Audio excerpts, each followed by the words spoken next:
Hey everyone, this is Louis7, and today I am streaming the Lord of the Rings Online with the new landscape difficulty system that came out, at least to all the servers, in update, whatever number it was, 36 I believe. And it's going to be a little bit different today. Originally, I didn't really have this plan when I started that first stream a few days ago, where we played on max difficulty with every single class, and with most of the classes also played on lower difficulty levels. So today, the goal is to find generally what classes do the best, which I've kind of already partially done, but really today I want to play different characters that I have of certain classes and just see how things vary a little bit from the previous time, as well as narrowing down maybe which classes in particular are best at max difficulty. And then for some other things to test, also lower difficulty. So tier 3 would be what I consider kind of baseline for increasing your difficulty in the first place. So also perhaps checking into that a little bit for these classes. Anyway, my chat is completely broken, it looks like, so hopefully that'll get working here.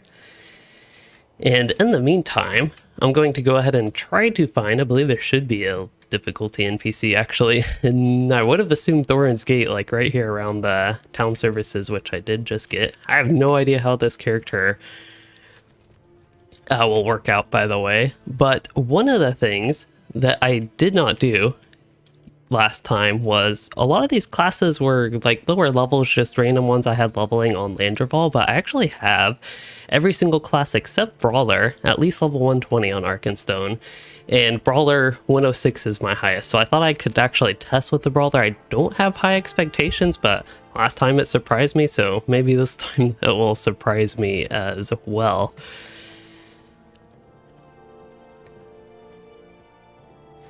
But yeah, I think there's a lot of potential with landscape difficulty and just like potential content for me to cover in the future. So another thing that I was thinking is basically do one of these streams for a couple 3-4 hours dedicated to just a single class even. So there's a lot of testing to be done, and I don't know, it's just fun. So I've been excited to do that. That said, this character, he's going to need a lot of work to set up. Unfortunately, it's just the reality that this character is not going to be set up well. I haven't played him basically since before the Gundabad expansion. It's the last time I actually remember playing him. I might have briefly played him with one of the Brawler updates when they got, I wouldn't really call it a revamp, but almost like a mini revamp, a little rework. Little buffs. But what I'm going to do, this is when the chat broke as I was starting the stream, because I actually had this all set up.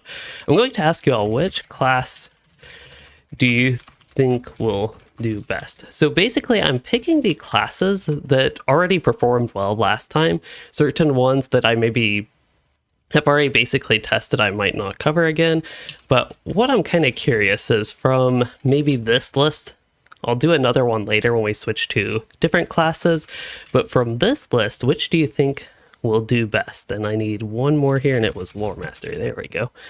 So between those 4 class options, I'm curious which you all think is best. We have Brawler, Minstrel, Champion, and Lore Master there. Okay, so I'll let that continue going as I finally set up this character, and it shouldn't take me all too long to spec, I would hope. I'm familiar with that being critical hits right away, just from the icon there. And then the other traits are a little bit more iffy. Yeah, we like metal. So I'm basically going to probably build this primarily for just solo-oriented gameplay. Perhaps that's obvious because that's what I'm going to be doing today. And we will see what we get. It's been a long time since I've really looked at Brawler builds, and I don't want to spend forever doing this. Oh, that's not good. Is that trait really bad at level 140 as well? Because that is really bad for this character. It could be that his stats are really high from the 105 Valor gear, but I don't actually believe so. Overhand smash.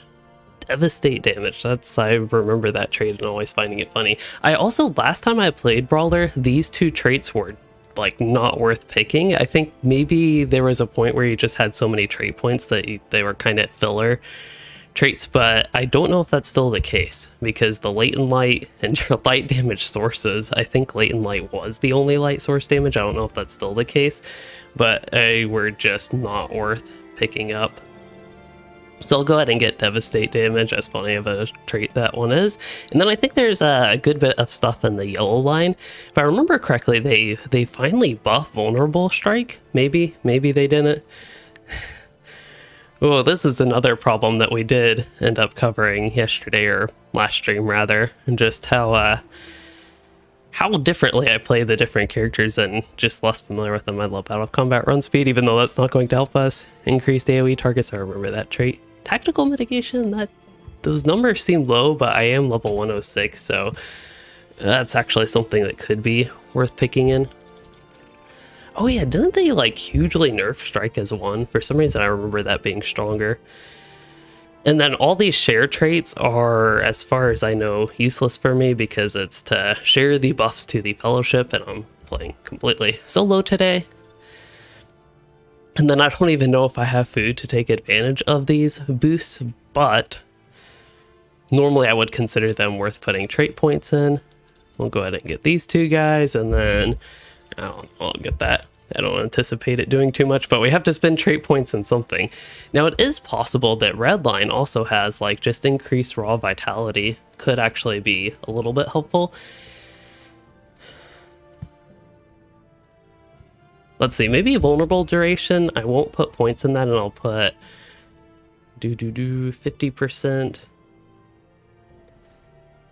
Here, let me apply this and try to remember what the vulnerable even is. Low strike setup. Okay, low strike setup grants a chance. Okay, I think we're all good here.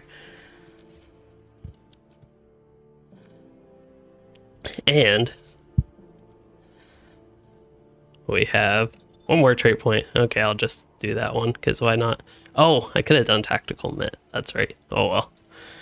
We'll roll with this. And as Piper is joining us, I see a couple of people mention Joby1 and Ryan. You are both mentioning Hunter, which is actually one of the classes we're going to get to, and I don't know. Could be the best. We'll see. Based on my experience, if you all caught the previous stream, you would probably already know that I think Hunter might actually be the best, but that one we will test later. The first series of classes that I plan to test today are actually ones that I don't expect to perform well. Again, they could defy expectations, but I just don't have the hopes up. I think like last time, Agroth is just because that's what I randomly decided to be a baseline. That is what we'll just jump straight in and test here. Try to test at least. Deep in the frozen wilds of Horachel, the Arnorian fortress Agaroth lies hidden, although no living souls have set foot there for thousands of years. Alright, hopefully I remember how to play Brawler. That's about all I gotta say here. So let's see, if I remember correctly, Fist of the Valar is the one that does a lot of damage there. Yeah. Well, supposedly does a lot of damage. It did go up to tier 9, right? Okay. Guess I was like, that wall took forever to kill anyway. But also did want to say hello to Stands in the Fire and Leonardo. You just started playing, have no idea. I think that's about what you could expect. Okay, so oh boy, I die quick. This isn't gonna go well. I don't have time to put all my OP buffs up. Like, if I could get one good punch, one good Fist of the Valor, maybe I could kill one of these guys, but if I'm going to try to put all my buffs up, which, if I remember correctly, there are like tons and tons and tons and tons of them, it's probably a terrible idea to use aggressive posture. Let's use this guy. Oh, that's just a run speed boost. See, my buffs are set up quite terribly. And we'll use both of those defensive cooldowns, and I already have this guy up. And I have both of these guys up. See, I think at this point it really probably is just about a waste of time to use that. Except I'm not dying. Those defensive buffs might have actually done something, believe it or not. Except here is where I'm taking... Well, I was taking a lot of damage. Okay, I have no idea how I'm still alive, to be honest.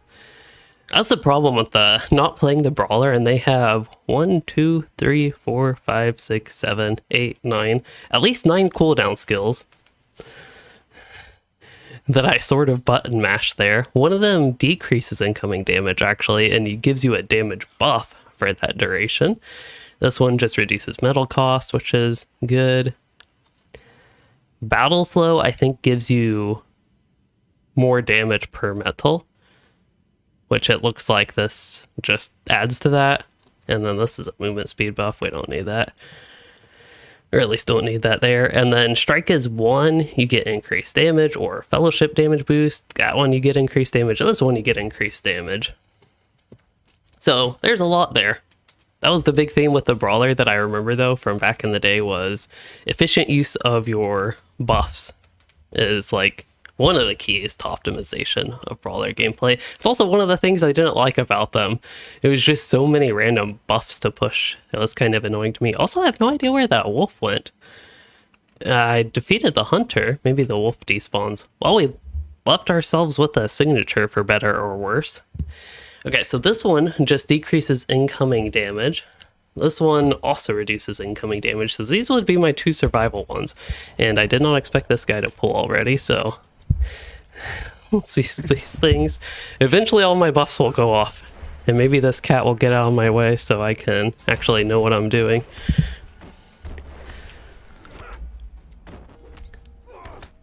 Yeah, my abilities are hitting weak, but I think that's just about normal. That said, I am impressed with all these cooldowns. If I use them, what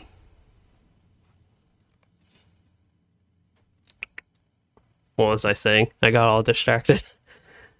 If I use those, I survive a little bit longer, but I think we'll go to landscape, and that will probably be a wrap for red line brawler. We can test blue line. I really find it funny when these cats act like they haven't had attention all day.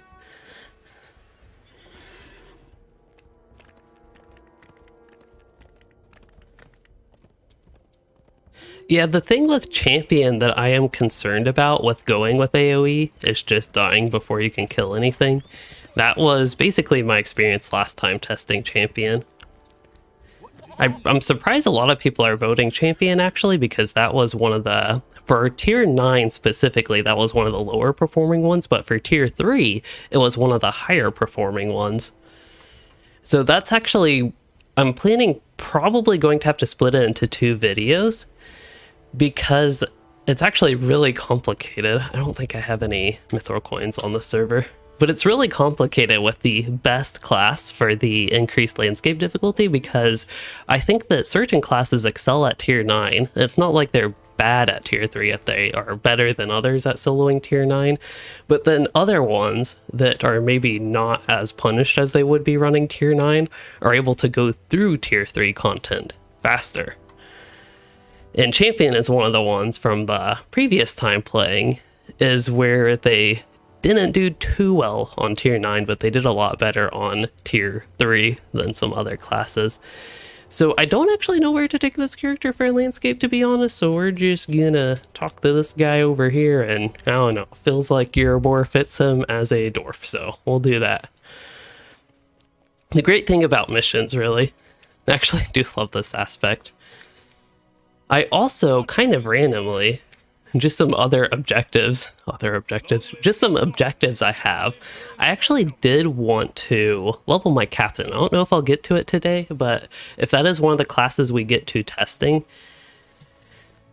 I wouldn't mind leveling my 130 captain on Landfall and getting his LI set up, but that might be best saved for its own stream. What's a good, how about, oh no, we don't like defilers. That'd be a good test, but I don't like them. Okay, let's do defilers in the deal.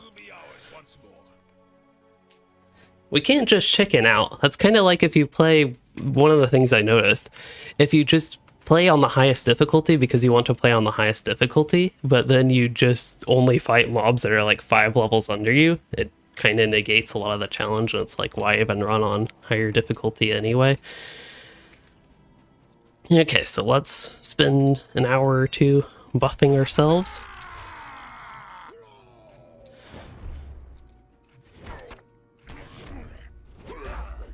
and just see how regular landscape gameplay goes. Preferably without cats in the way. As much as I like them, they are in my way today. Where's my debuff remover? F4. That's what it would be. Okay. That's like the evade buff from the burglar, that icon. It almost seems like these two could be sort of opposite. I don't know.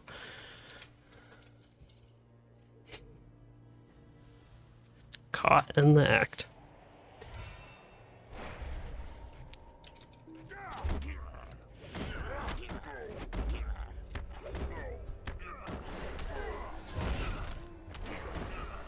Starting to get the rhythm down a little bit better. I think that was actually a pretty decent fight. The problem is that's me just fighting one mob, but it is true that the brawler is surviving. I don't know if I'd quite call this thriving. Let's see if I don't have access to as many cooldown abilities. See, I got a really good crit there, and then corruption removal. That's pretty straightforward. That was a pretty good fight as well. But again, the problem is I'm just picking mobs off one by one. I think to an extent you can do that strategic pulling, but I don't know that Brawler has much in the way of, say, crowd control. Where if you do fight two mobs, if you could completely CC or Mez. Oh, no, he doesn't. He has the eye, but yeah. I probably could have killed him, but I ran out of the ground area, but it was actually the healing puddle, not the flame strike. Cat slinking away.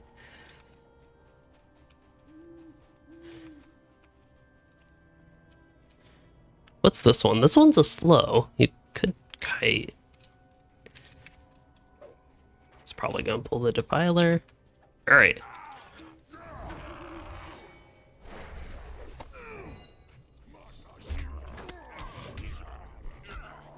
Oh, this is bad. Used wrong abilities there. That's okay. I'm dying anyway. Yeah, I don't think that tier 9 is going to go too well in a high level brawler, but that was about my expectations. That said, again, I will do a very quick blue line build that I have an idea of playing it less than the red line even, so I don't expect this to go too well, but again, we can try. Reduces attack speed? Sure, I think that works. I don't know if it works on bosses though. LOTRO's weird about that stuff. Not in a bad way, but... Ooh, parry chance. That, you know what, for something like this, BPE is good. I'm basically going to pick anything defensive. This one actually gives me a crit rating buff up to 11k, was that? That might not actually be terrible, wow.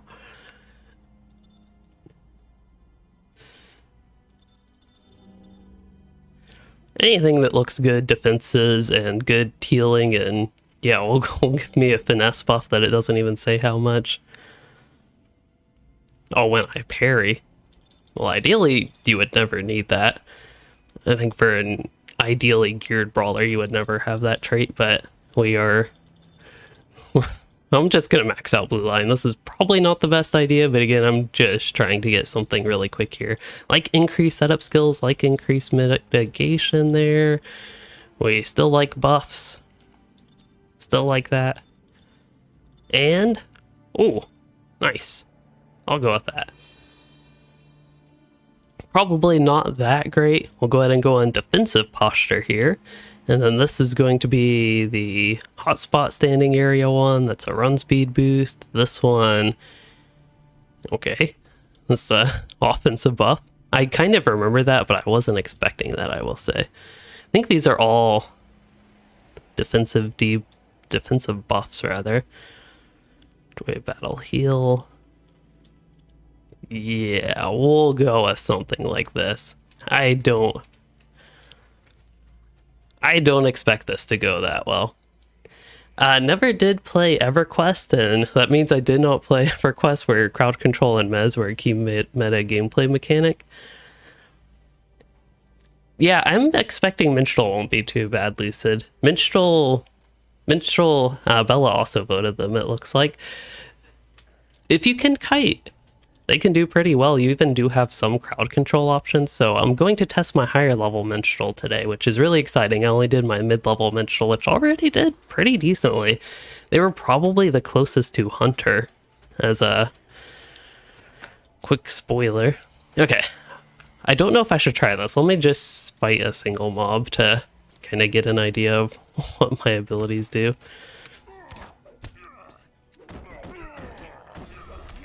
It looks like the key to this, similar to the red line. Oh, he has his corruption. I use my corruption removal for red line stuff. I don't even think it probably did anything all that useful for blue line. Maybe it does. What's this guy? Oh yeah, AoE. That thing. Okay, come on.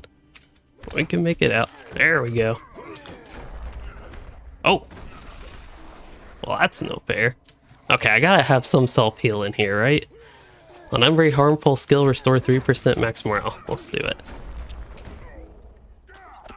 Okay, this is terribly slow, but what I have learned is you can survive. Let's just try to get this archer.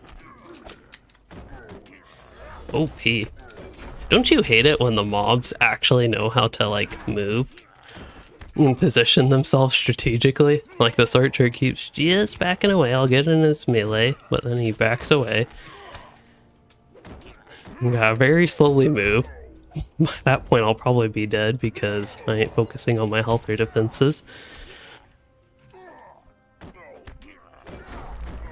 Wait, gain significant incoming successful attacks against the brawler. Remove 2 metal. Oh, that's fine. Actually, I kind of like that. I forgot that was a thing. Again, not played brawler, especially blue line brawler all that much. It's probably my least played anything in LOTRO. But Leonardo, you are wondering if I have a guide on what to buy with LOTRO points. I do not. Maybe I should. The reason I haven't delved into a video like that is because I don't like to tell people what they should or shouldn't spend their money on. But basically a video like that, the idea that I would have is to tell you what is like useless, what's a waste of money essentially. Let's see if they both pull. Okay. It's actually not terrible because I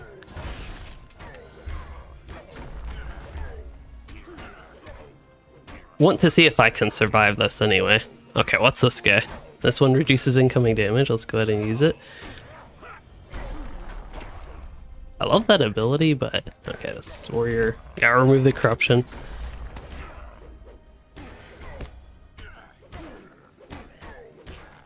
I have potions. I think it's a really bad idea to use premium potions at this point, but that was not too bad. I think I'll give the Defiler alone 1 pull,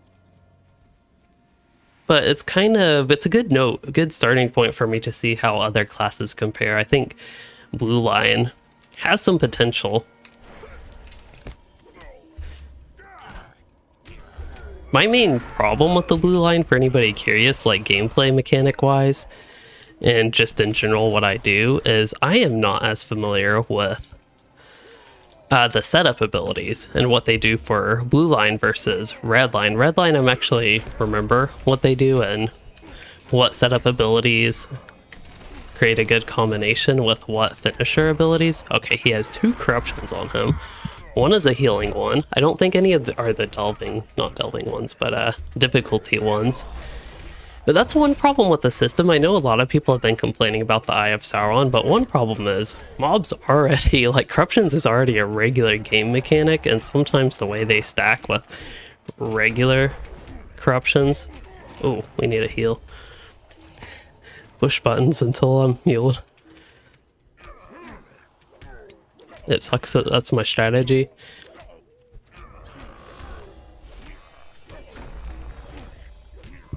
Oh, I have an interrupt. That's right.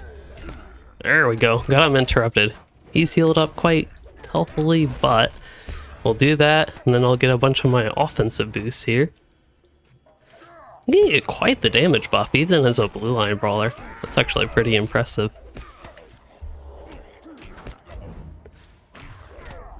I'm about to die. I think if you play Brawler a little bit better than I am, I have no idea how it took me so long to die there, but if you play Brawler a little bit better than I am, again, I could see Blue Line not being too terrible, but at this point,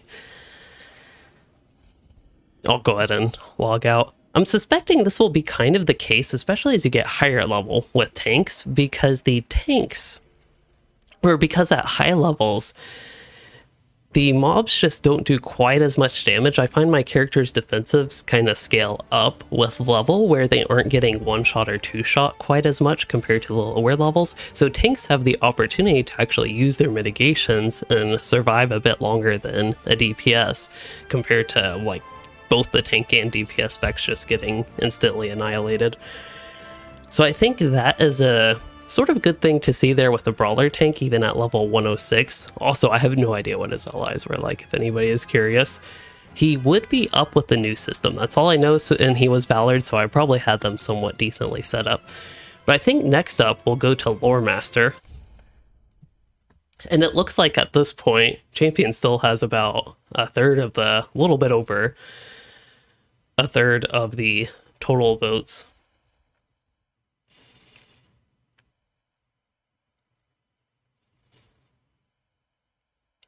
And yeah, carry-alls, those are definitely a good value in the LOTRO store. I have a somewhat similar video to that Full Metal OB1. I had one about like improving performance, which I cover a little bit with graphics settings. Nowadays, I just always run on max settings. Oh wow, this can still exist. I guess I'm always surprised. Let's see, last time somebody was online, actually 2 days ago, that's not bad. I don't think it's many people. These might largely be alts. I don't actually know, but yeah, this is the kin I was in a long time on Arkenstone before the legendary servers came out. So I thought I could test this Lore Master, but that sounds like a lot of work. I didn't play a high level Lore Master. Oh, this character is Ew. See, my keybinds just aren't set up at all. I think that was my CC removal. But my keybinds are not set up at all here. They're kind of opposite of what I would normally do, but maybe I can just see. No, I don't think he'll provide much insight. I don't want to take the time to do that. I have limited time today, even though I did start the stream early and it's only 6:30 for me. I still have limited time. I do have to go to bed at some point. And wake up relatively early. Okay, one that I actually was curious about. Oh, I didn't put this one in this poll, I meant to. Okay, we already passed Lore Master. They had the fewest votes anyway, and Lore Master did terrible. They were the worst out of the bunch in the previous run, so we'll skip Lore Master. I have Minstrel and Champion. Okay, let's do Champion. Champion has the most votes. Let's see if those votes are warranted. This is the overpowered level 120 Champion. And this character would probably shred through tier 3 as if it were no increased difficulty at all. The thing is, with tiers above tier 3 that aren't tier 9, my problem is that I tend to question their purpose. So maybe a poll that I could ask you at some point as well as, do you ever run anything that is above tier 3 but below tier 9? So tiers 4 through 8. I could see in a group to get the certain loot thresholds, I could see people running those. But from a solo perspective, I just don't. I don't know. I kind of question when I would ever run them. What are those hearts going up in the chat? I don't think I've ever seen that before. That's crazy. Look at this handsome man. He must have been talking about my character, Jigsaw. Oh. Yikes. I don't know what happened there. I would never get my character's armor damage like that. I would never die trying to solo Helagrod or anything like that.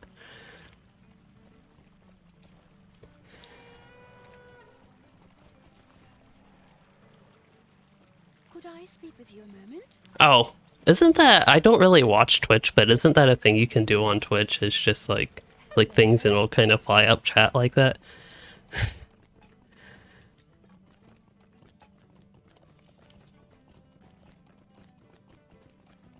So YouTube is slowly adding features that are more like Twitch with their live streams. I think you can even do a, oh, what's it called? Where you like go to somebody else's stream at the end of yours. I forget what that's called, but I think it's something that the problem is they have these features that are like, I would describe them as half implemented to start. Raiding, I think that's what it's called. Where, yeah, you can raid somebody somehow, but you have to like either subscribe to them or you have to have so many subscribers or viewers or whatever to meet the threshold to have that feature. So there's, I don't know, stuff like that. I'm not familiar with it. Anyway, what are we doing? Oh yeah, Agroth. Good starting point. Now this character, for some context, despite being in the old LI system apparently, is a little bit strong.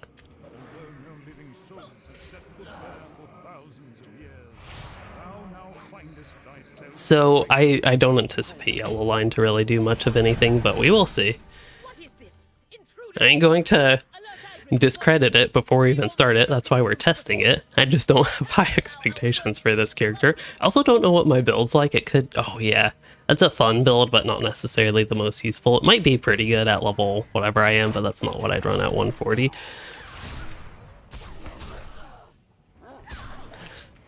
Okay, and then we're going to stun. Oh no, the stun didn't work. What's my corruption removal? Where is it? Control 1. Okay, by the time I found the corruption removal, I was basically dead. That said, that was not that bad. I gotta admit. Oh, you got the... Yeah, I still haven't finished before the shadow, but we're gonna make things interesting on the hardcore captain, and I'll try to do that. Okay, let me actually try this group. That was better than I expected. So we're going to do this to AoE stun them. Gotta remember Blade Wall's like my most OP ability.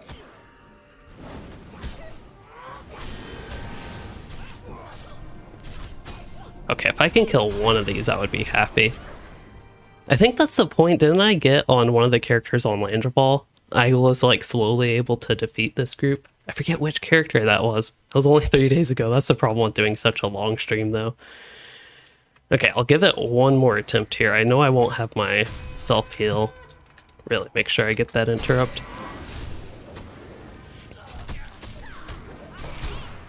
Oh, yeah, I went down quick. Still, I gotta give credit. This champion's doing pretty decent. And red line's not set up. Great. We'll see how quickly I can build a red line champion.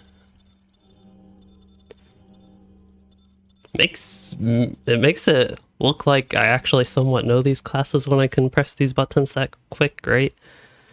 Until I have to look at these to remember what they are. Okay, we'll go with that for now and see what else we can do.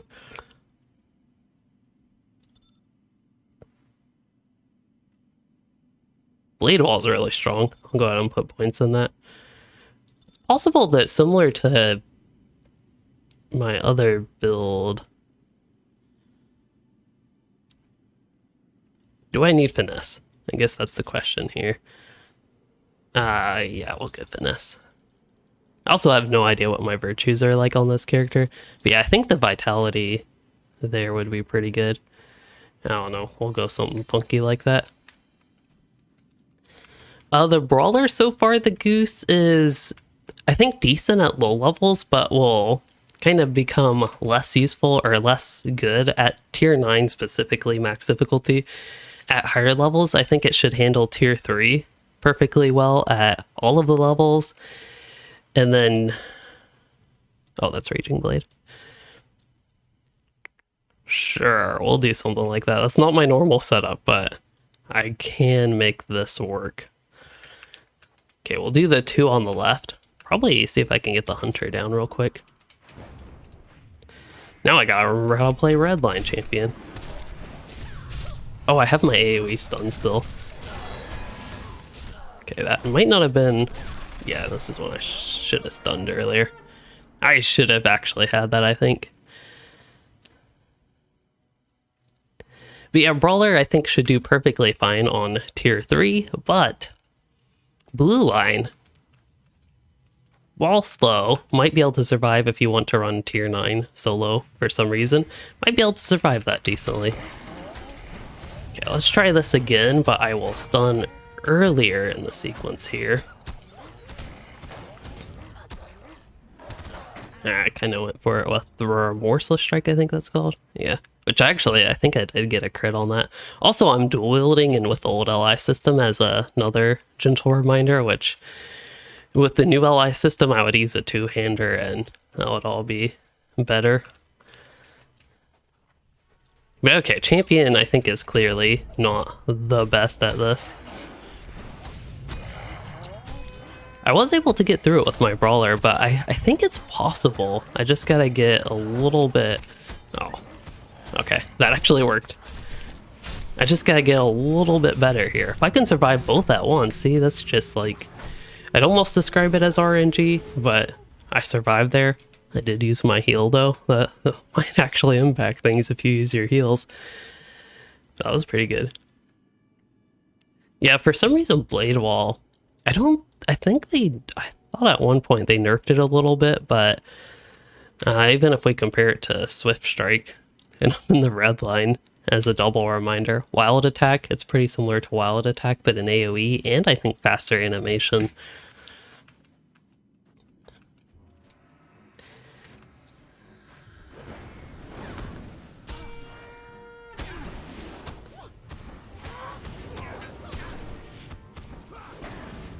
Okay, I do think Champion is an interesting one where we could...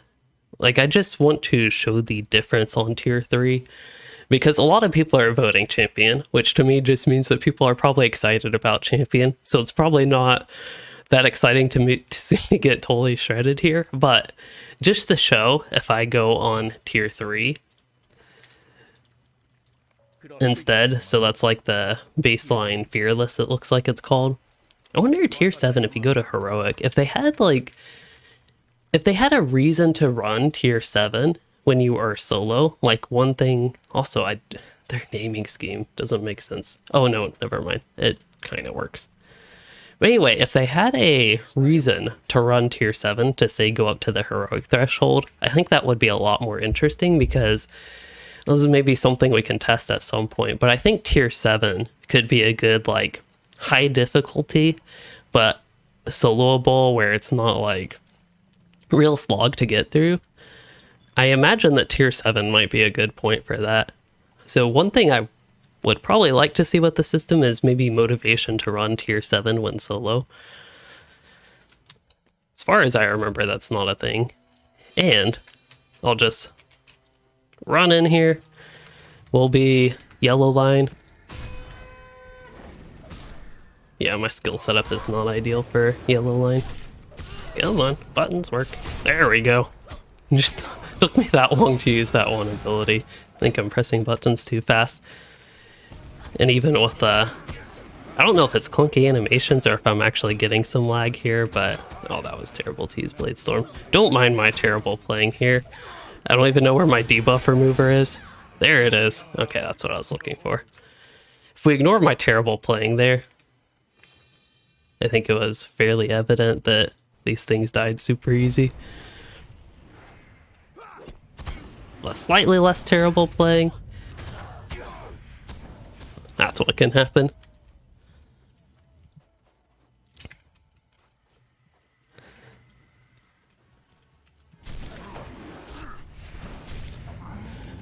But anyway, the whole point of showing this on tier 3 is that I hope it's fairly obvious how much easier it is and how it becomes basically the opposite of tier 9 where I can just plow through things. And where the champion shines again, that was sort of the point.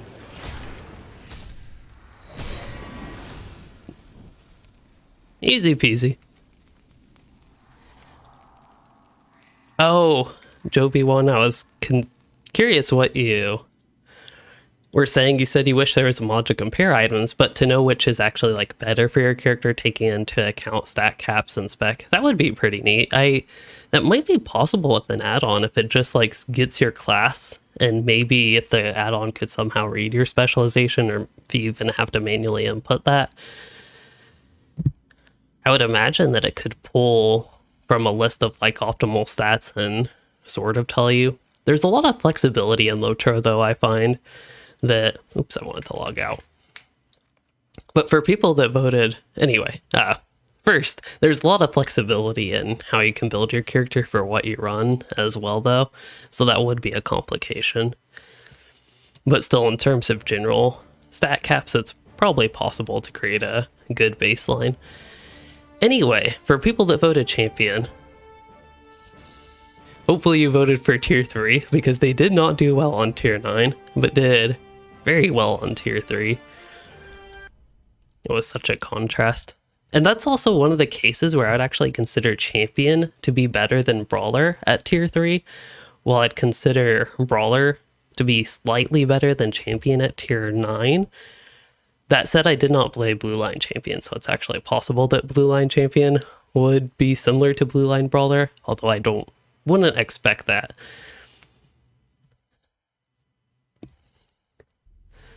I kind of forgot about Blue Line Champion with that testing there.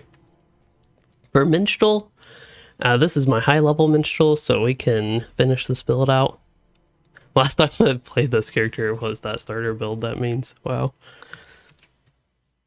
Because I mainly play, like, if I just randomly play Minstrel, it's going to be the one that I'm leveling on an ore. There we go.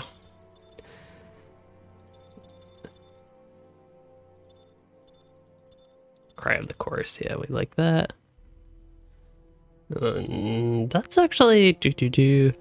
It takes so long to put these anthems up. Oh, critical with ballads. Okay, here we are.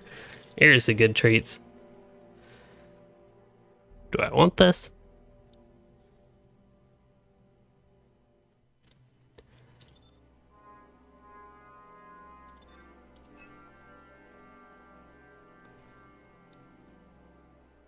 Last time I checked, Tale of Tales wasn't that impactful, but I think it is.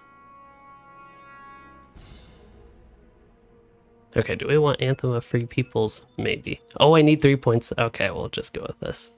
This might not be the most optimal, but I'll wing it here. Anyway, this character is in Minas Morgul. These mobs are 4 levels above me. Apparently there is a rare Mordor chest right there. And just to show something real quick, if you've seen any of my gameplay videos with Minstrel, you've probably seen basically this exact sequence. Forget what the whole anthems. I didn't think they all went on cooldown like that. Maybe they have always been like that. Okay, I promise I actually know how to play. A little bit. But anyway, the point is, these mobs are 4 levels above me. That was 2 elites, signature here, and they're very handily dying.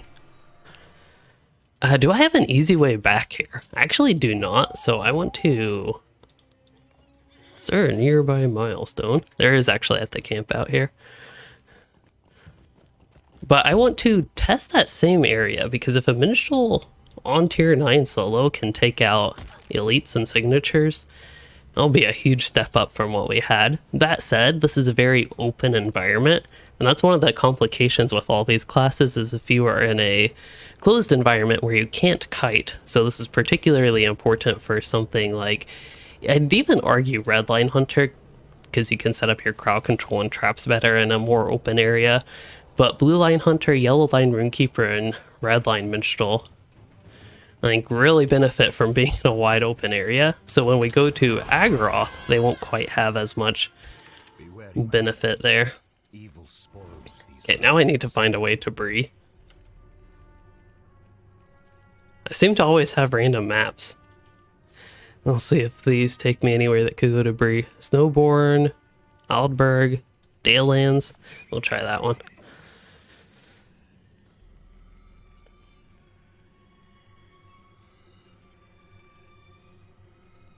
But yeah, so far, I think if I had to overall rate the two classes we tested and one that I have not yet today,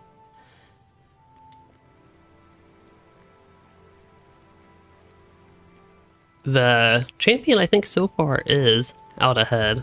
Oh, why did I pick the Dale map? It's probably because I really dislike those other cities, but I have to just navigate my way around Dale. We'll just take a moment.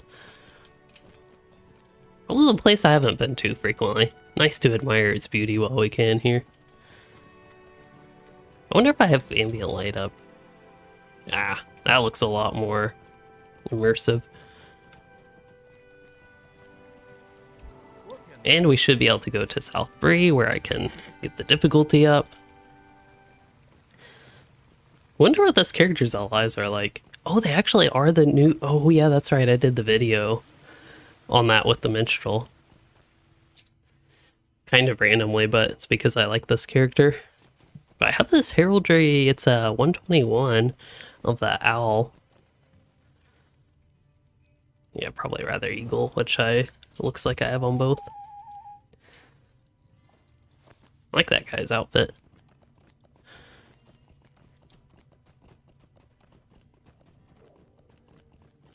Yeah, the thing with all the range classes, if you're talking Joby 1 specifically about higher difficulty, that is, like going way up on the difficulty, is all the range classes have an advantage because you can pull from afar, and I think most of them have at least some form of crowd control. Minstrel perhaps the least reliable form.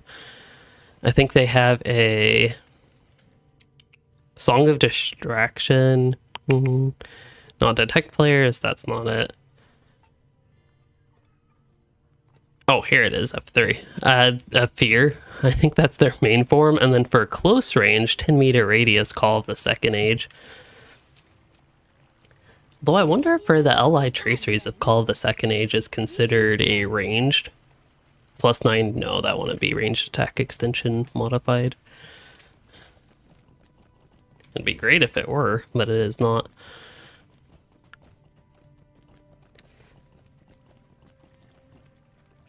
Where is this guy? Always hiding. He's very stealthy. What do you need? I guess that's how you survive. Oh, maybe before I travel? Actually, no, I want to travel first. We won't do Agroth. I gotta go up against those trolls again. I think the thing with these elites, though, is if they get one hit on me, I don't see a way that I don't get one shot. Here, let's try this org. Hopefully there's a res circle nearby. But you see how much slower I'm killing this regular mob? I think the elites died faster than I'll get this org down.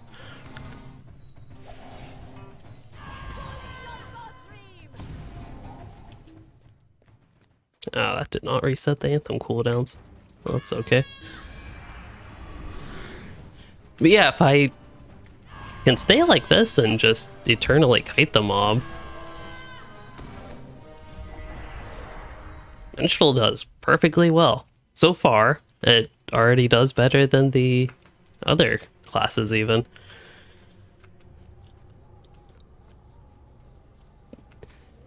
And Minstrel I don't think would be bad at all for tier 3.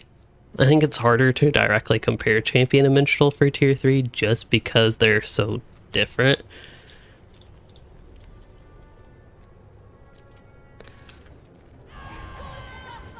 Yeah, it could go if I get into danger or get to where I'm getting hit. Let's see, I don't know what my corruption removal is. Is it this guy? Cry of Valor? But see, I just got one-shot by that warg. I was hoping I won it. Melody Stance wouldn't save me from a one-shot, essentially. Even if I have better access to heals, if I get one-shot, you can't out-heal a one-shot. My main class would probably be a Warden. But yeah, that's exactly kiting if you're on this difficulty where you get one-shot.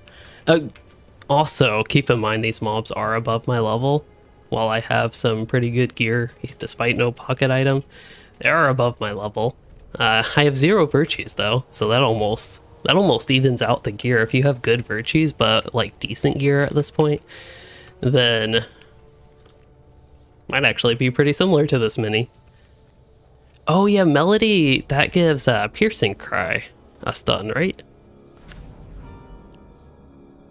Yeah, Piercing Cry will stun on Devastator crit. That's definitely a possibility. If you're at an area where you don't get one shot, I could definitely see that. Or if you really want to try to get that stun, which is possible against these gatekeepers. Okay, if that regular warg one shot me, I think this guy would kill me in like a 1/10 of a hit.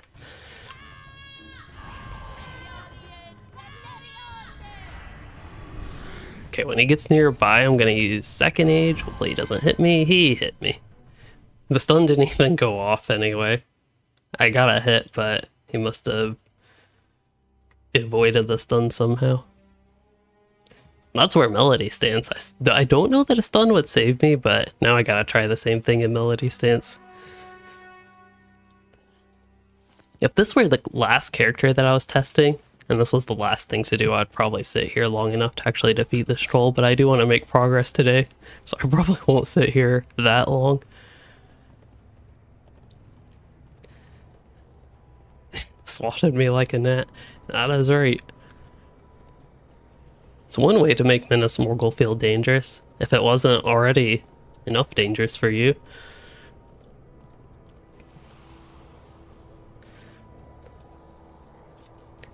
I think my success without landscape difficulty though just speaks to the strength of Minstrel that I find still seems to be underrated by some people.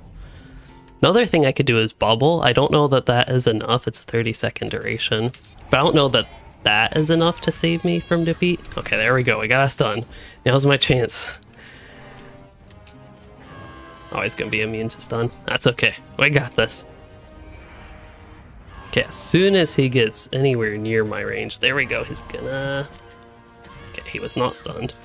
Oh, I have a cat.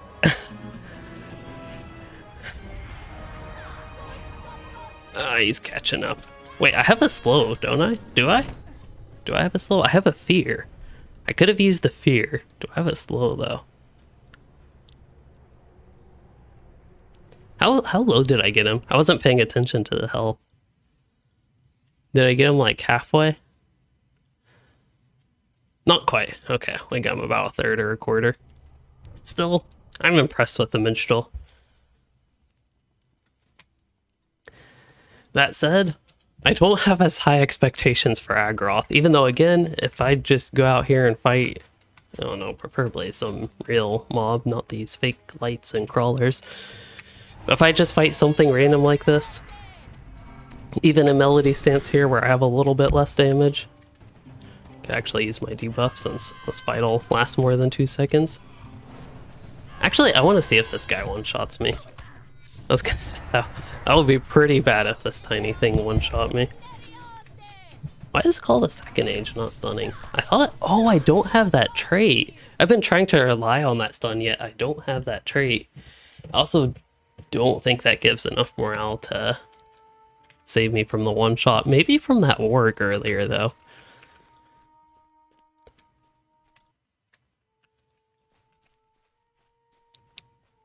Call of the Second Age is a slow as well.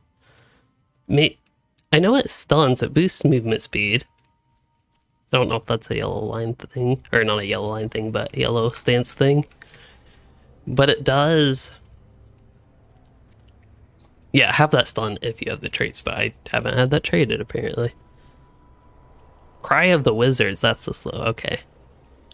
Wait, yeah, there it is. It's not gonna do much help on an archer. Okay, I'm curious if I don't get one shot by this archer, that's good. If they did one of the heavy attacks, that might be a one-shotter though. Okay, I didn't realize the cooldown was that long on that. But this is also the case where I could heal. It's actually good to know these mobs they're a bit above my level. I'm able to survive a hit or two and even fight the ranged mob.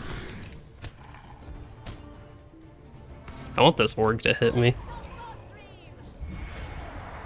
Come on, one hit. What's my debuff remover guy? There it is. I don't know if that's one you need to stand still for. Okay, I want him to get one more hit on me. Come on. 36k.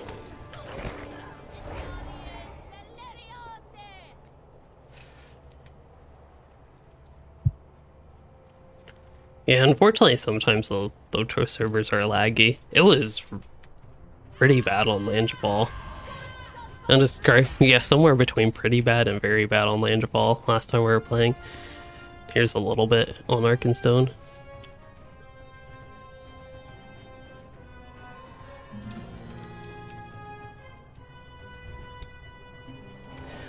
Just when we're talking about lag. I haven't had that much today. Oh, who knows if I'm actually alive.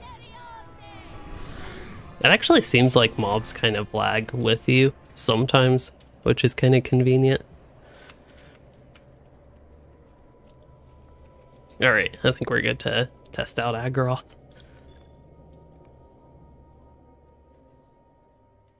But so far, of this group, I would definitely say that Minstrel has been the best.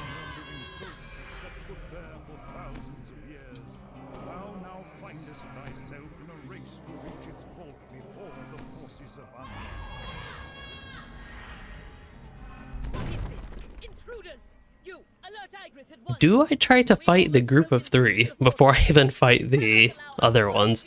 I would really want the Call of the Second Age stun. Maybe not. We'll go over here.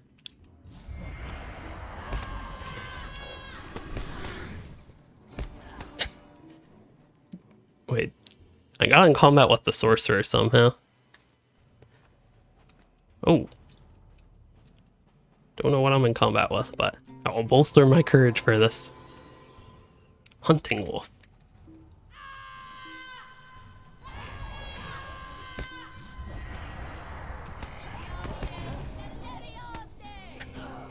Nope. And this is the thing with just tight areas that I was talking about. This is where I actually think Champion would be better than Minstrel, and Brawler, for that matter. Lore Master may be a little bit less so. Okay, we'll start with that slow. Again, I'm about to run into the sorcerers there.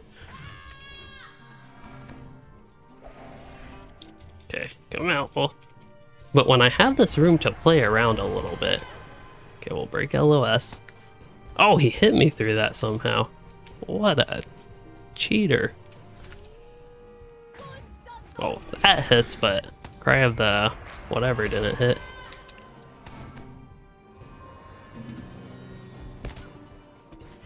Don't you hate it when NPCs cheat?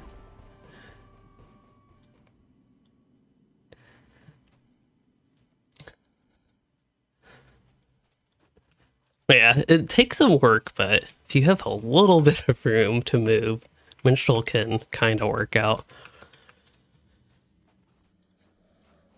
Okay, I think I am... Well, we could... No, tier 3. I'd have to get to Bree again. I don't want to do that. But yeah, so far, assuming you have room to move, that might be the theme with Minstrel and Runekeeper. Runekeeper might be a little bit better. They have a bit more crowd control. I'd say that's probably the big weakness of Minstrel out of the, like, so far upper echelon classes. But I'll go ahead and end that poll. Almost half of the people predicted Champion, which I'd say is not necessarily inaccurate for tier 3, but pretty good for tier 3. But I also say Minstrel and Champion, again, they're very different in the way they go about it, but they're probably pretty similar for tier 3 overall. Minstrel is definitely squishier, which would be more of a problem on tier 3, but then Champion doesn't have the range. Virtues were 0. They were flat zeros. My gear was really good for level 121 though. That was the 120 Valor gear. So it almost, I would say, even outs if you have random, at least somewhat level appropriate gear. That would at least be my estimate. Okay, so what 4 classes are we going to test next? I did want to check out oh, I already did check out high level bear warning. Never mind. We don't need to check out the bear warning. I wouldn't mind checking out this lore master. I have 2 lore masters. I forgot about this one. Okay, I already ended the poll. 10% of people voted lore master, but because I forgot I have this lore master, I will try him out and see how it works.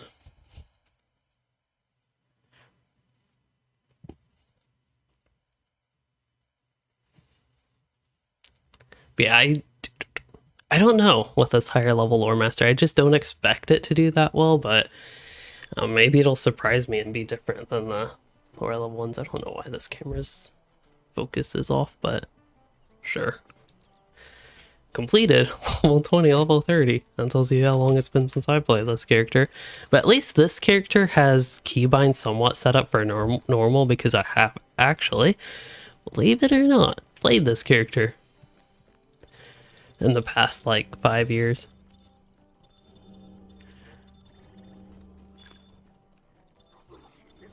Alright, time to speed spec the lore master though.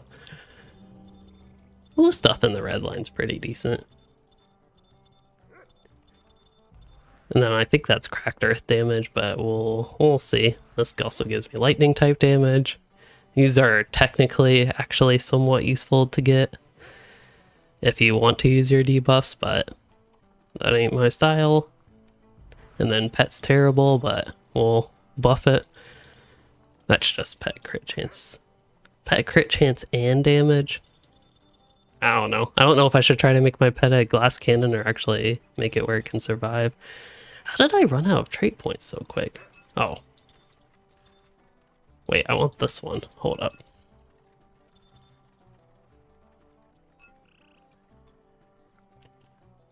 And then cat, I really don't expect that to do that much.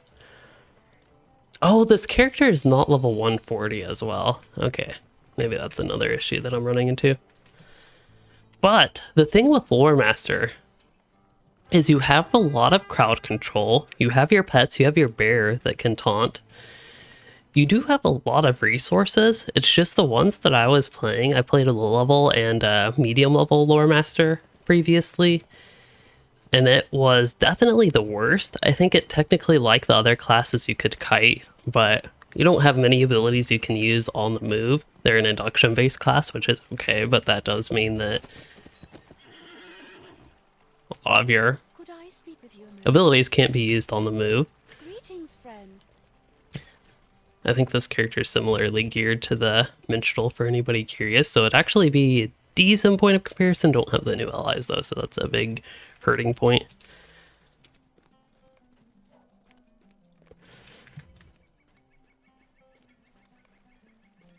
We'll get some free XP. Why not? Stay a moment. How can I be of service? Alright, for quick comparison, we'll do Agaroth, and then, depending how things go in here, yeah, I probably need to do something else. I don't know if I have easy access to somewhere on the landscape with the map, but like somewhere relevant, that is. Probably get the bear out, just so I can have the taunt. Bear doesn't even attack. There we go. Put it on assist. Was that the bear that did all that damage? Blazing Embers did 15k. No, I guess it was Blazing Embers. Huh. Alright. I'll take it. Wow, that ice wall actually gave me a token of heroism. That's pretty funny. Alright, I just want to see what the bear does real quick. Bear is, okay, bear's taking a lot of damage, not getting one shot though. But let's see. If I just go pure destruction, I did go to tier 9, right? Am I just do that much damage? Is that a thing? Maybe Lightning Storm still is strong on tier 9. With a good set of crits, you might be able to one-shot these guys. I also have water lore, That's something that won't help with one-shots, but it will heal me. And it's gotta get pretty good tick there. Even with the huge tier 9 nerfs. It makes me question that I actually did go on tier 9. Okay, let's try using some crowd control. Let's get the bear to taunt. Okay, bear taunt successful. It's water lore. Oh, wrong ability. Oh, he's still hitting me. But yeah, this is the slowness of the lore master, but technically, I am doing it right now.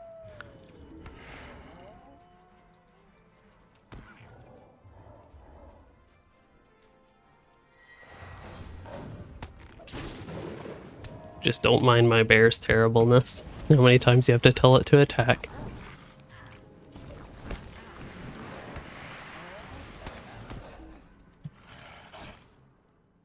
Almost. That was so close.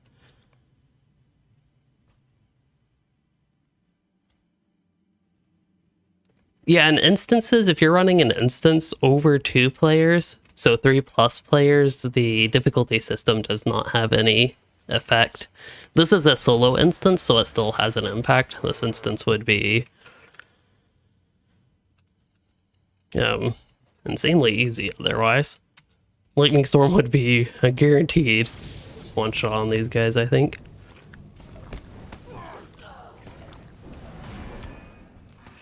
Bane Flare. Oh, if I had the Eagle, which you don't have. But, oh, that's really close. I don't think this would be the most fun experience, but I gotta give Lore Masters credit where I can. That was not complete annihilation of myself. I don't want to do Dalelands again. Where was this character? Do I have like a Beorning? Beorn? Grim Beorn's Lodge? Can I go there? We'll go to South Bree. I think that might have a swift travel there. Can at least swift travel the other way around. Would be a time for the Sikkim skill. Actually, the Raven skill, if you want to play that slow with the Lore Master, Murder of Crows, that did full damage. It would have got him pretty close to one-shotting one of the signatures there. Or not one of the signatures, one of the normal mobs. I think if you had your bear pet out, had them force taunt just long enough so that you can live for the duration of that, could potentially be possible. Yeah, I think with a class like Lore Master, this is pretty similar with Hunter or Minstrel. With a class like that, I really think regular open landscape is where they will really shine. It's not untrue for other classes. In my, I don't want Mithril coins. I don't want to buy Mithril coins on the server. What to do? Could do a mission. Where is my milestone? They probably don't set that anywhere good for you. It's probably like killing them. Yeah, killing them. Yeah, I don't need mithril coins on this server. Hello, Lambie. So I think, is there anything else? I'm trying to remember if there's anything else that's really good, straightforward, simple one-man thing I can boot up. No, so I think I'll have to go to missions, which is fine. That's still something I can easily do. But again, I really wanted to test a more open landscape scenario for this character. Still, that was something, if you all remember the minstrel testing last time, that was something it did not do well at the medium levels. Water lore seems to be a huge lifesaver. As long as you weren't getting one shot, I was able to out heal the wolf for a little bit, but then it did more than its basic weak melee attack. I went down pretty quickly from that. Okay, so what would be a missions area that does not have a ton of multiple mobs fighting you? We'll try. It's been a while since I've been to one of these. Plus, honestly, Wells of Lingflood, or where, yeah, Wells of Lingflood is just south of here. Could be somewhat close to that one zone, Vales of Anduin. Oh, I haven't done the missions intro, have I? Because I will be putting you to work right away. That's fine. We can do the missions intro. Pleasure to meet you. I am Ozma of the Stout Axe clan. Dark. Can't see. Ah.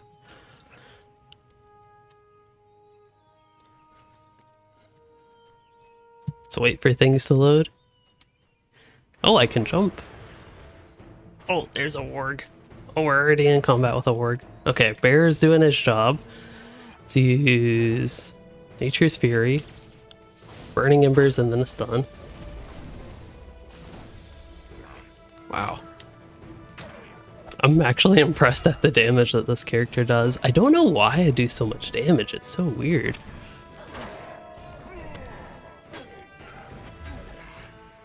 It's the most random thing.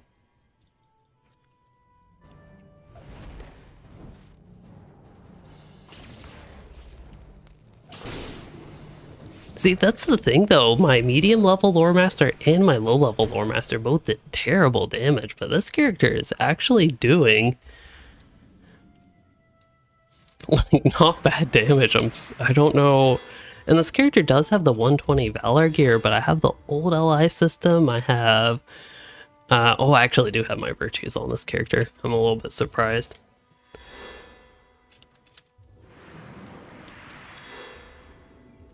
But it's just not something that I would have expected. So I'm actually glad we're testing Lore Master. And that's another problem, just to highlight, since I don't think I've pointed out quite as much this stream, is doing different content to an extent. Just doing a lot of different things on different characters that are all over the level range. So it's not very robust testing, but it is at least testing. Yeah, why is this troll doing so little damage? Is it just the scaling of this particular content? These mobs are extra weak? 'Cause, I mean, I'm sitting here tanking the signature. I am on tier 9. Here it is. Maybe the mobs in this mission are just designed extra weak. It's a possibility. But even in Agroth, I wasn't doing terrible damage. Ah, the stun did not interrupt. And this was without the NPC, just to confirm. Ozma's back there.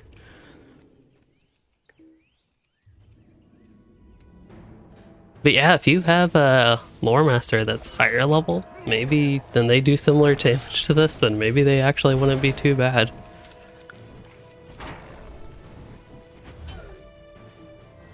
I think this is actually fairly fun lore master gameplay because it's not quite as blow everything up instantly as it normally would be on landscape.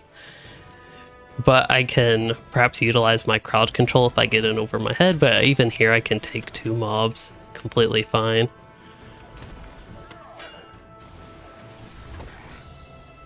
But in this case, I can use my crowd control and you have tons of stun options as far as that's concerned outside of like regular dazes.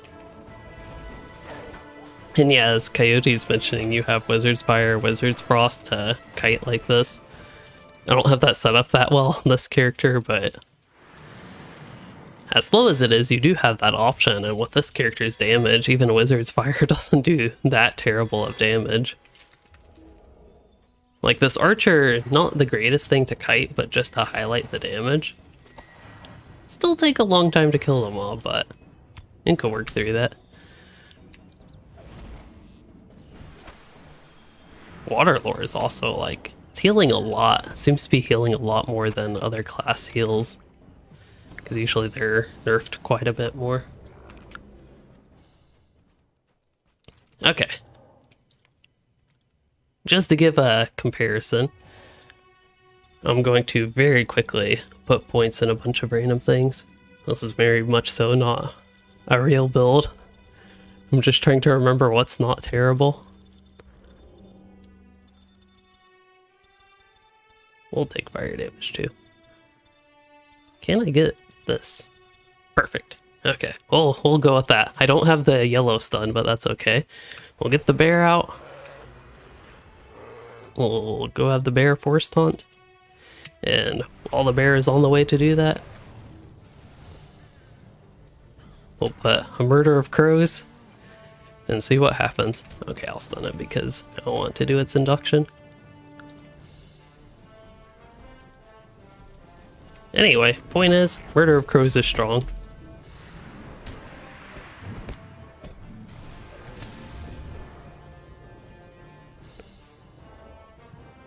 Anyway, we can kill it.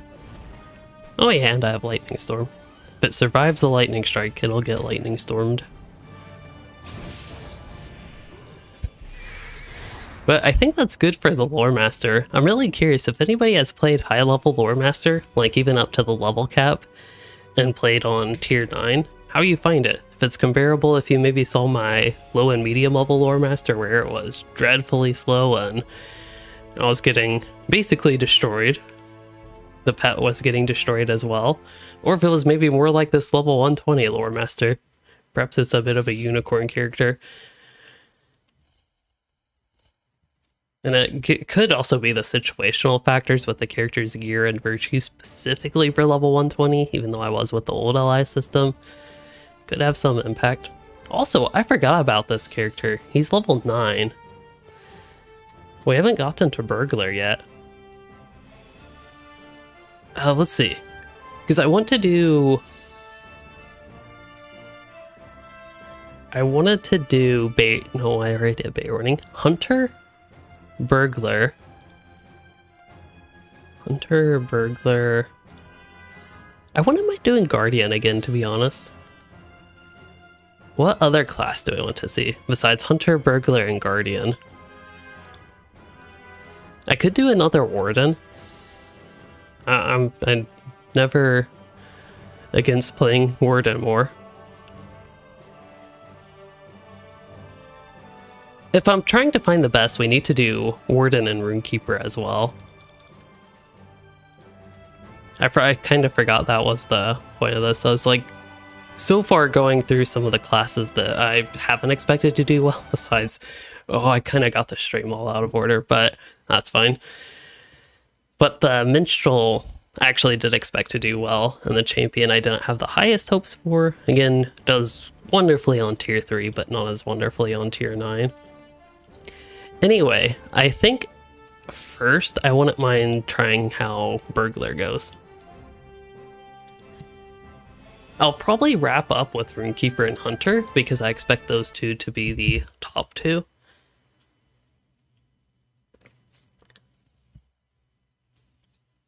I'm really curious for level 120 though, Joby1. For Hunter, in the mid-50s, that character, I found that red line actually did better than the blue line, which might sound odd, but it was because of the really high burst damage, and you still had some crowd control and could always move and heal if you needed to. And the blue line just didn't do as much damage, and it did less damage enough so that it was actually tougher. I was also in a tight area where I couldn't kite quite as much in Moria, so it was a fairly realistic scenario where Redline was better, actually, which surprised me. Not what I would have expected. Alright, can this character easily get to Breland? That is the question. At the very least, I could go to the Midsummer Festival. There he is. The Midsummer Festival and swift travel to Bree that way, which it looks like that will probably be my method.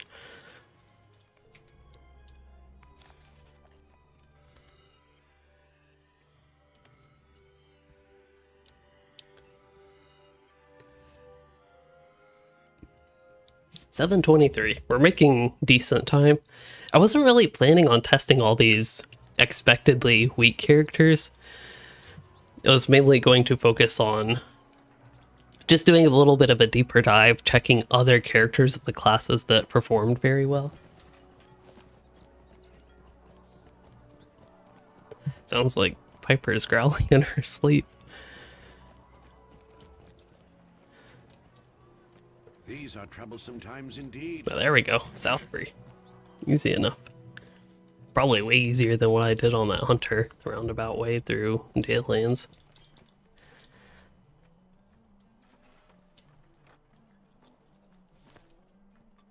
This character spec'd blue. Oh, from the 50 trait point. Ah, good old blue. I don't necessarily play blue line that well, but if you survive, if you don't die, like don't get 1-2 shot, like killed right away, might not be too terrible. Oh, having to choose with Valar. Hobbit Lore Master or Statics Captain. I recently Valared at Captain, but now I'm interested in doing a Lore Master myself. Depends how the Lore Master revamp goes. I might Valar one along with the revamp, but depends how the revamp goes. Right now, besides just a total pet rework. Hello, stream? That was weird. I think we're back.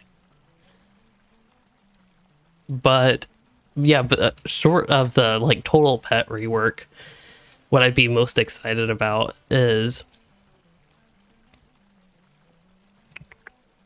yes, changes to the blue line, like rework, buff, etc. to the blue line, and just like freshening it up.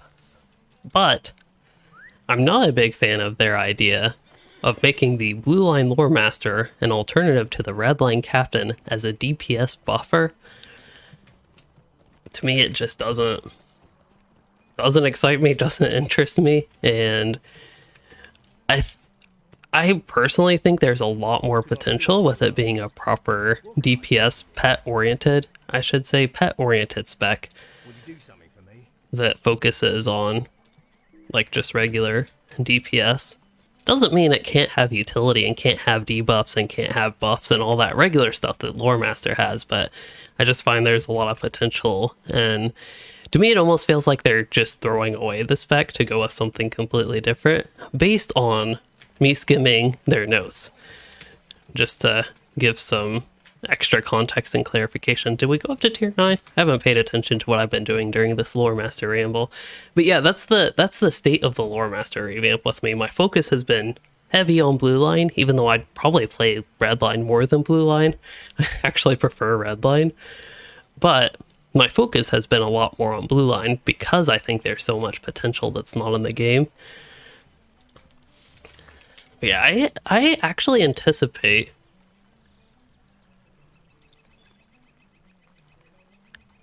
that Burglar can potentially do surprisingly well, especially in a scenario like this. I feel like this is the type of content that Blue Line Burglar could really shine. Also, let me spend my trait points here.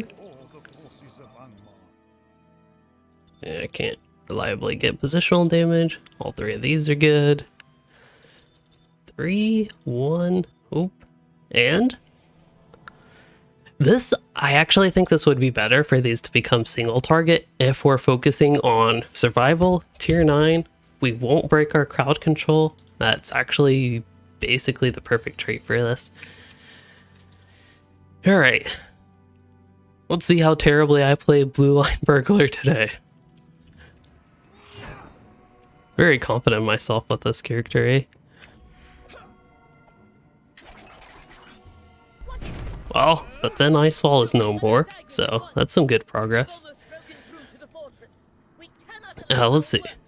Character gear-wise, for anybody curious, old LI system. Same level 120 Valar gear. You might notice a trend. I do actually have the virtues on this character, though. Oh wow, you move fast and stealth. For some reason, I'm not used to that. Okay, so we're going to wait for them.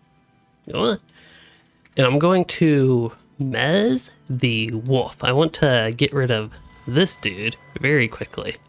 So I'm going to do some burglar stuff and press buttons. Oh, that's not good. I am getting some heals, but you see the values 400, 100. These are really tiny heals. And there we go. Burglar. Blue line there. Me not knowing how to play blue line. Well, sort of know. I forget what this ability does. Applies a green gamble that restores morale to attacker. That's right. And it does, I think, relatively moderate damage. Now the question is, for a fight like this... Oh, we have to wait for a riddle. I think my best bet would be to go all in. And that way, I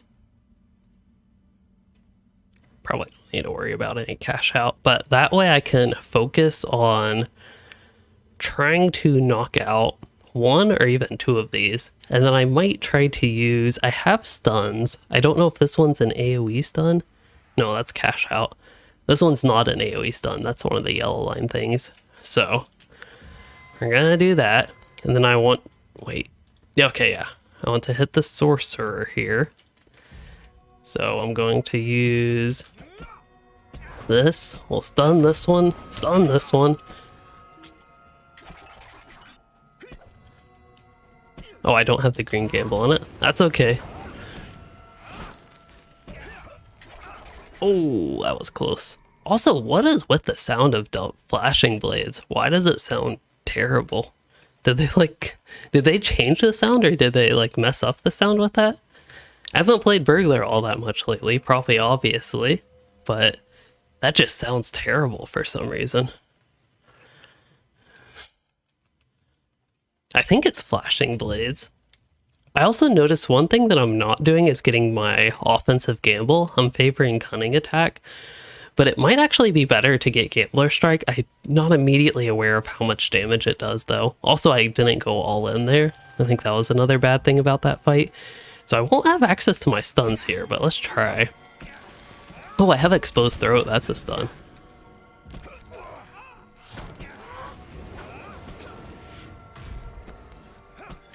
Okay, we killed one of them. Yeah, with Hunter, you could crowd control 2 at a time.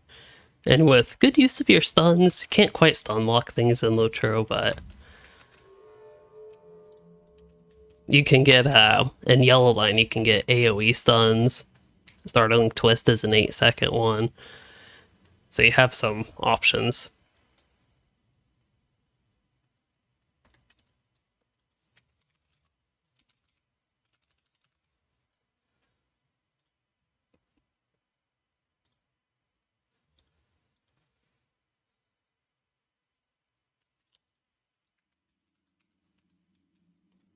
I guess I can go about this once more. Oh, red line. That's what I want to do. Oops. Also didn't mean to hit Addle or whatever that's called. Riddle. Addle's the... yeah.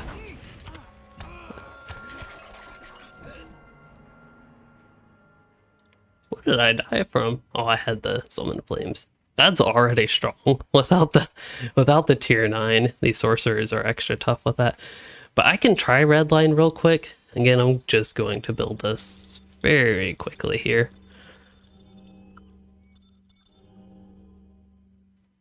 Could get a little bit more positional damage. I'm kind of forgetting that they actually fix Strike from Shadows. If anybody knows. This one might not be worth getting, but if I remember correctly, they did make it where stealth was... like you had, I think if you used Feint Attack or something, you would enter basically a stealth-like state without actually being in stealth, but then you, I thought at one point didn't actually get your stealth benefits, but now you actually do. Does that make sense? Anybody that plays Burglar more often? So my options here are to go into blue line for a little bit more damage-oriented stuff, or I could go into yellow line and get some crowd control stuff that I am not familiar with playing with, basically at all, and get myself a little bit tankier with some mitigation and healing as well. Alright, we'll go with that. This is really scary right now.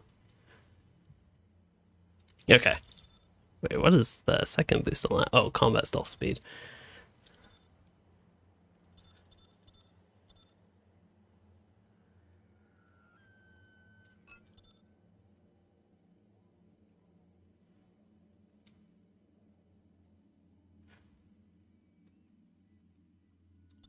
I'll try this just because I want to try having that yellow line stuff. I can't see right now. And it's all this cat's fault. This one's.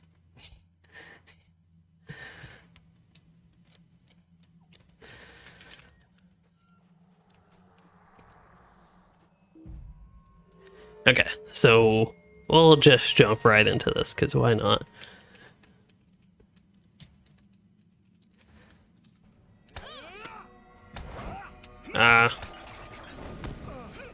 Interrupt?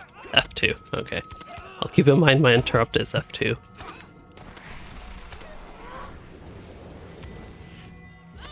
Oh, I have that fire. That's gonna kill me. We killed the one mob. Also, by the way, I do anticipate that red line will do better than the blue line. I was just having fun playing blue line earlier.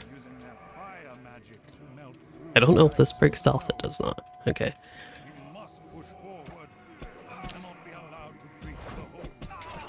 Believe it or not, at one point I somewhat knew rotation for red line burglar. We need a...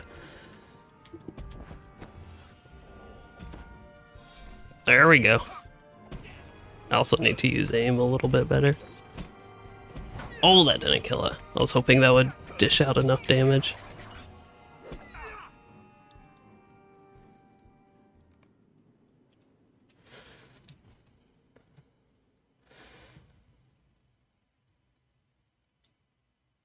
Let me set up my keybinds better here. Actually, I have the 3 stuns there.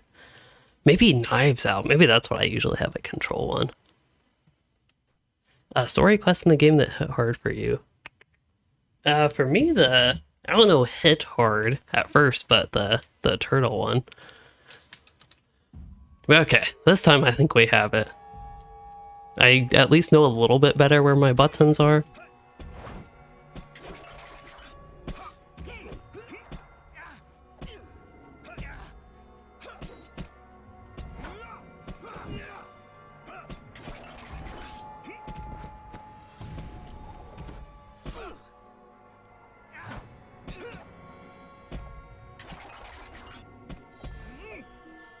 I want to defeat signatures. Oh yeah, exposed throat. If I had the trait points for that, I definitely use that one.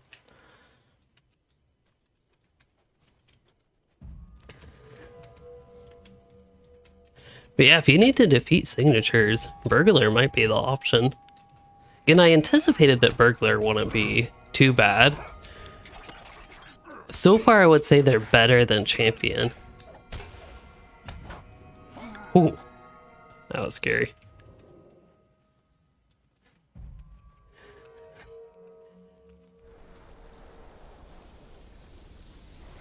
I might get my way all the way to the boss. Just stealth past everything. Pickpocket for good luck. Okay, so I'm going to do something very not smart and... Oh. I was gonna just like fight him with whatever health he had here, or with whatever health I had there.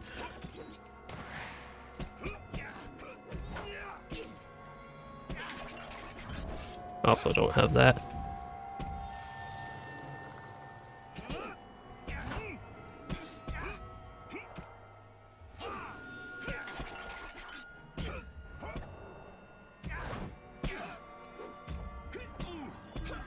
Oh, I thought I would have had that one. I could have played that better though. Anubis, he said that you were just thinking about how nice a video for this topic would be. What sorcery am I using? Well, I used a little bit of Lore Master sorcery earlier, but it didn't work too well. We'll try Runekeeper later. Yeah, the Hobbit prologue. That one's pretty tough too.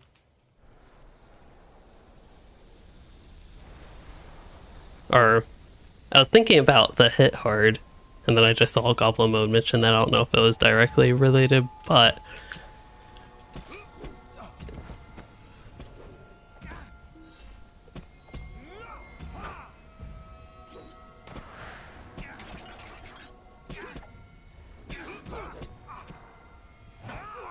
Could actually use Knives Out as well. I think that gives a defensive boost, if I remember correctly.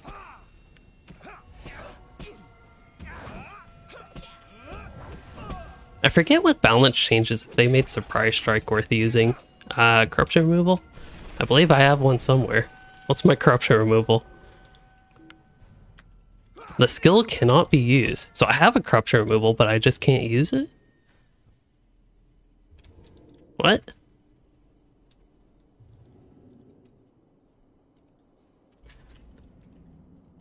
Purge corruption, the resourceful burglar. They had a corruption.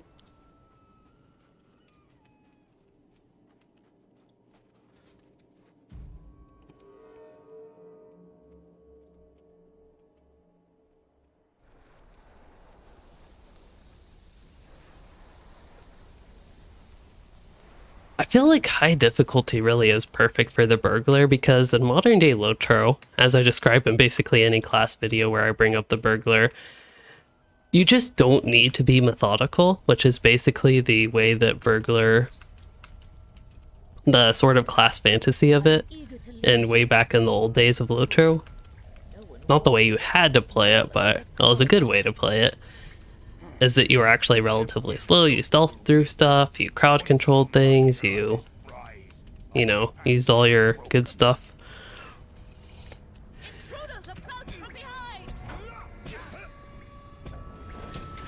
But nowadays you just don't see. I can't purge corruption. I don't know why I can't use that ability. Really is an advanced class, huh? You can't use your own abilities.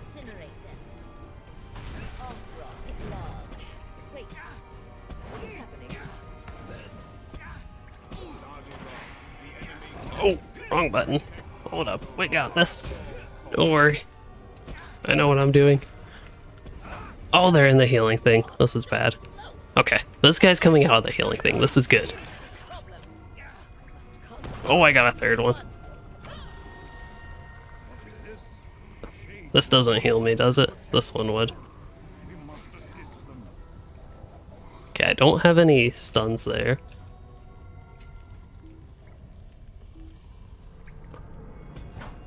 What induction is he doing?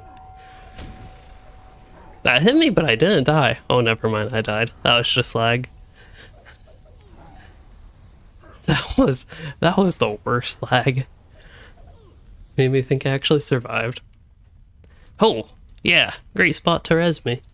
Except they have not aggroed me yet. True stealth mode activated.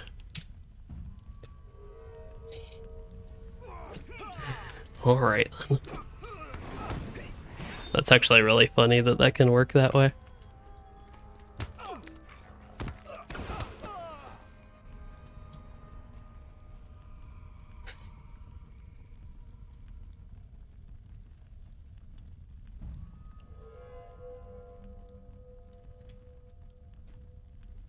But yeah, so far, I would actually say Burglar has been the best. I'm pretty impressed with this Burglar here. My low level Burglar, like low medium-ish level Burglar, didn't do that bad. It just didn't impress me quite as much as this Burglar. But having the context of how similar characters, similar characters played of the different classes, it has done a lot better than them, essentially. With its crowd control, its stuns, its daze, and stealth, and on top of that, pretty decent damage compared to these other classes, it has so far performed the best. That said, in the open landscape, Minstrel is pretty good as well.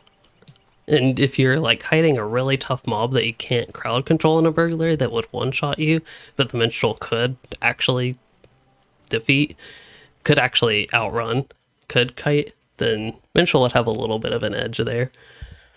But this is really good, I think, for me to actually play with these different characters. This was exactly the goal of the stream. We're like an hour and 40 minutes into it and we're finally realizing one of them is to get these comparisons that we weren't able to do in the previous stream to actually find basically the best, or in what scenarios that you would rather maybe, if you're looking to, for some reason, solo like to level 140 just on tier 9,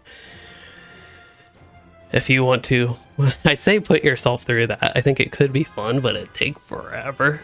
That would be my main concern trying it, is just how long it would take.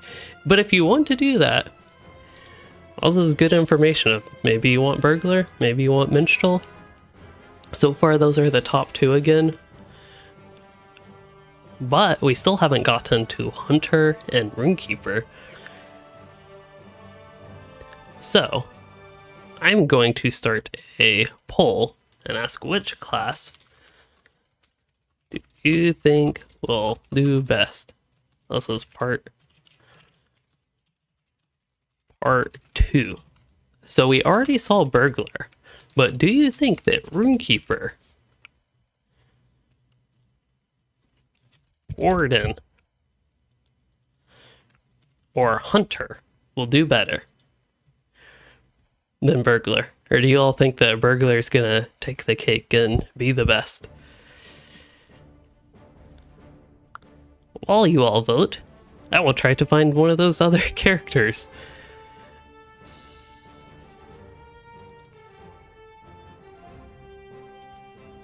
I promise I have a hunter. There he is. What did I say, hunter? Oh, runekeeper, we might have to go back to Arkenstone. Actually, I have a one... This runekeeper is not that good, though. I have a 120 runekeeper and I have a 105 runekeeper.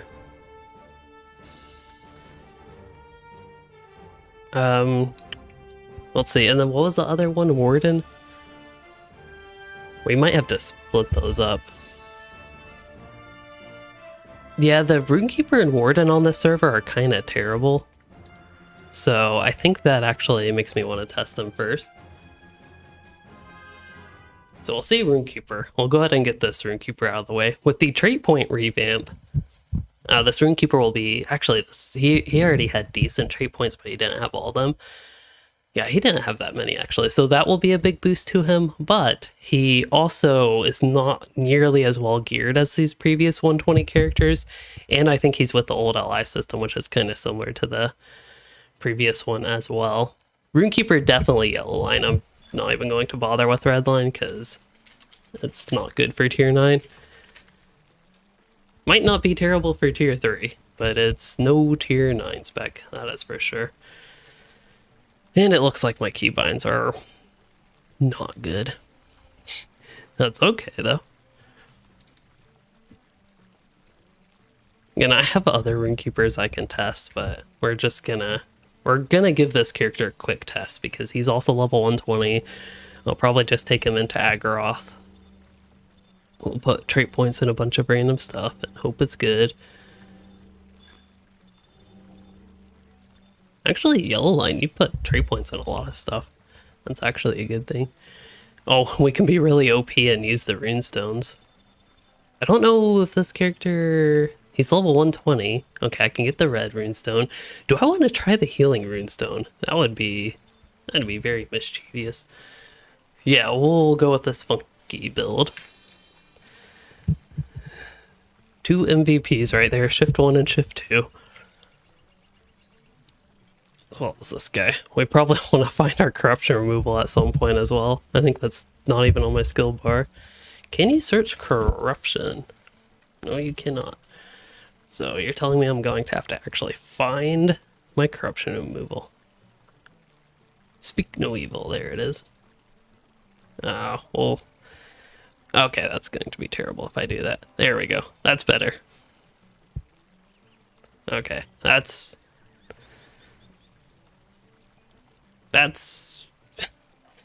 yeah, that's that. Bubble? No, we want swapper. Where's the swapper? There it is.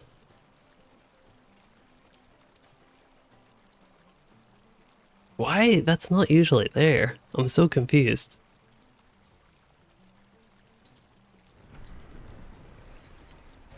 Okay, I'll go with that, but that's really bothering me.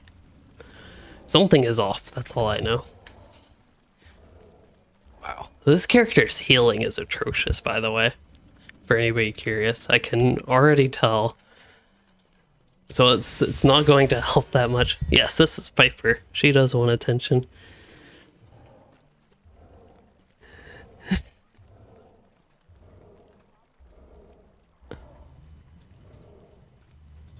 And this guy's like, he's achieved perfect stealth mode. Greetings. Smells like a cat's been farting. Could I speak with you a moment?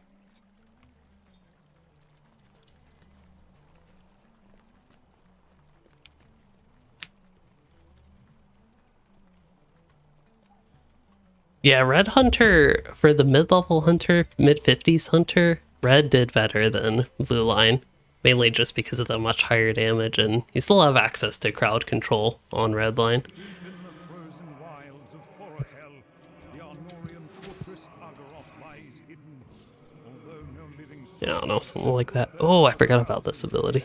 That's okay. now fights thyself in a race to reach its vault before the forces of Angmar. His damage also isn't good. Oh no, we got an eye on this wall. Oh, hopefully it doesn't out-heal my damage. What is this? Intruders! You This character really is terrible. Just to... broken through to the fortress. We cannot He has trait points now, but gear, LI, virtue traits. Yeah, he's no good. I think even my health is quite a bit lower than those other characters. Alright, we'll see. Maybe Runekeeper is powerful enough that despite those... Oh, gosh. No.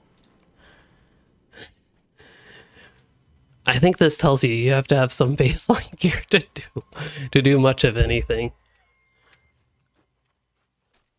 You're right, we're gonna have to... Where's my lightning runestone? Yeah, my keybinds are all messed up right now. Whatever equal is. But see, this isn't usually on equal. I don't know.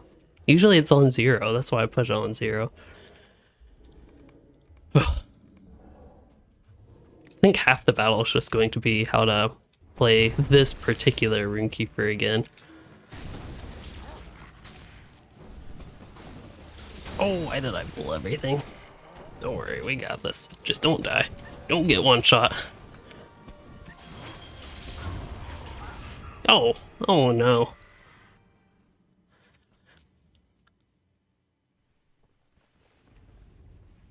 Oh yeah, Piper. You have 2 cats, Bella, that regularly jump on your desk to help you out. Yeah, and right when you talk about them. I always know the perfect timing to help out with stuff. What the? I'm doing a bad job of pulling that group. I don't think I got the town services on this character, so I actually don't know how long he will last. Well, these are about to pull.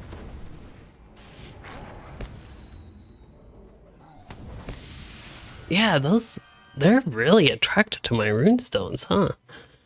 I think that's what's pulling them, not me. Okay, we're gonna let them patrol back, and I'm gonna send that runestone far away. Also, people very heavily are voting Hunter. This is not a great showing for the Runekeeper, but I think the one class... Oh, this time it's me pulling. The one class that had potential to rival Hunter, based on my initial experiences, was going to be Yellow Line Runekeeper. That said, so far Red Line Burglar again is in the lead, and I think definitely so. Okay, I got one hit on me. They should be aggro to the runestone now. We're way over here.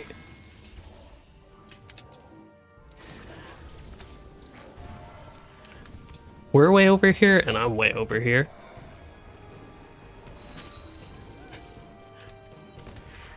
The healing runestone is not the strongest. Oh! That was such an epic conclusion to this character's adventures. He is done. EB, just to give you some extra context, you say the damage is huge and you're scared to try out landscape difficulty. Keep in mind, I am on the max difficulty, which is tier 9. You have 8 whole tiers below this, and I actually think tier 3 is a good starting point. Plus, this character's gear is terrible, his survivability is terrible, his healing is terrible, his LIs were terrible, are terrible, and he's just a very, very poorly set up character. Much worse than the other 120 characters, even though if I think if he had similar gear and similar everything to these other 120 characters, I think he would have held up probably not, I don't suspect quite as well as the burglar, but maybe close. We'll also test the similarly terribly outfitted warden, perhaps slightly better than the runekeeper, but we'll give this character a go. I think tier 3 is a great starting point. I'm probably going to have to make a video on that because it seems to be, I don't know, a topic that comes up a lot during these two streams, which I guess is natural because we're just talking about, and I mean, I'm doing the landscape difficulty system basically as the main feature of both the previous stream and this one, and potentially even the next one. I think a video covering like a good starting point would be a good idea, it seems. So this character, I do have a lot more health than the hunter, or than the runekeeper, and I actually have some level 120 gear.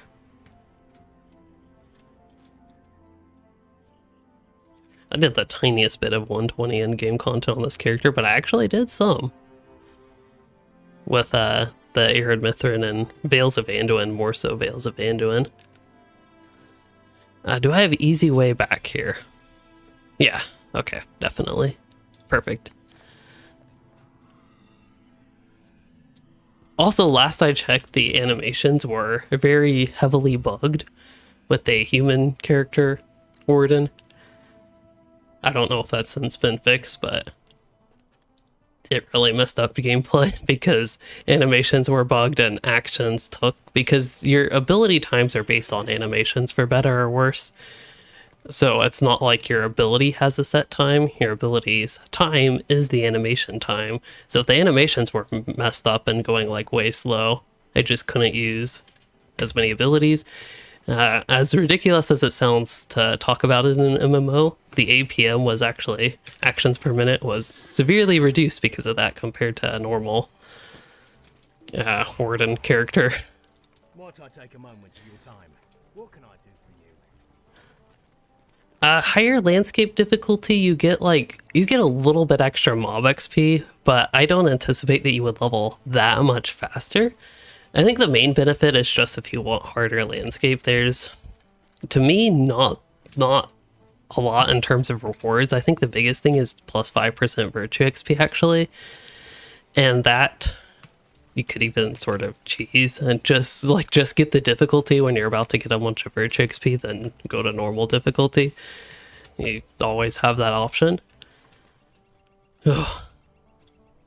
Piper seems to enjoy the landscape difficulty. Alexi, on this bed, thinks it's a snooze fest. I think she's ready for like tier 20 difficulty.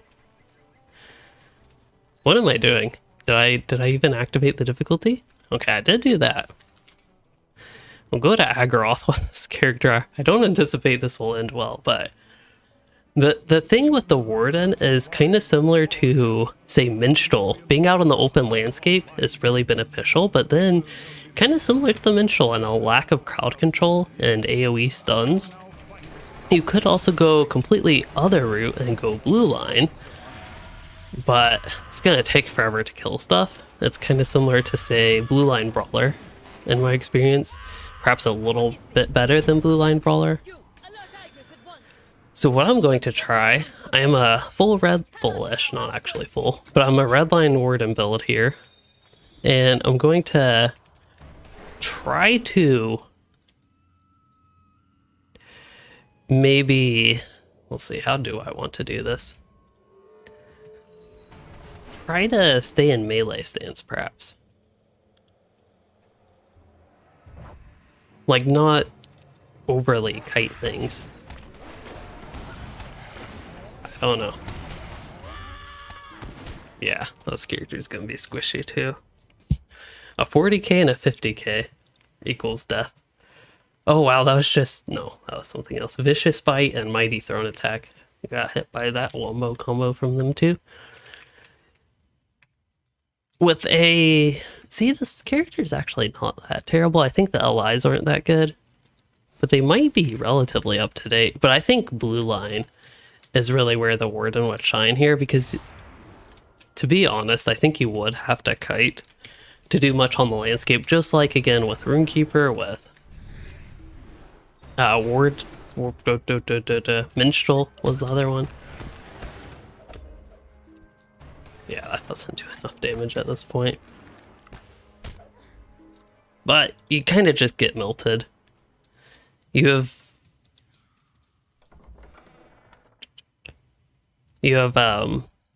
you're just really squishy. Redline Wardens are squishy. I can try blue line on this character, but again, she's not greatly set up, but something I can build here really quickly. Now, somebody mentioned fellowships, and I think that is definitely the case that in any of these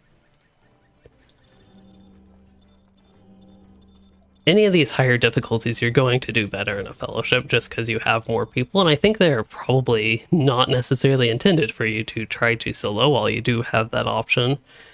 They're definitely more geared towards, I'm going to try something funky here. Geared more towards you being in a group and having other people to help you out, especially at tier 9. I think tier 9 is probably a much more enjoyable landscape experience than doing A, tier 9 solo, and B, just doing regular landscape. If I had a full group of 6, I think tier 9 would probably be the baseline. I don't know that I'd find it really worth trying something like tier 3, since that one's, I think, manageable solo. Even, again, tier 5, tier 4, 5, 6, 7, 8, they're just really odd because they're in that middle area where there's nothing, to me at least, that really says I should be doing tier 7 versus tier 3, unless I just want to make it harder on myself. But if I go to make it harder on myself, I tend to be the type of person who would just be like, well, why not go to tier 9 if I want to make it that much harder on myself? I don't know if that's the best way to go about thinking about these things, but that sure is the way. I don't like this trait, but I mean, it's a useful trait, but I do. Again, I'm doing a funky build here. Oh no, we won this one.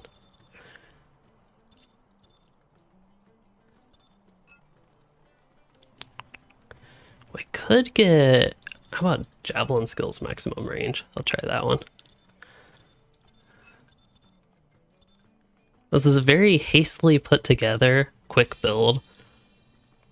I'm not sure that I like it, to be honest, but I think it will help this character. How to get Ancient Script.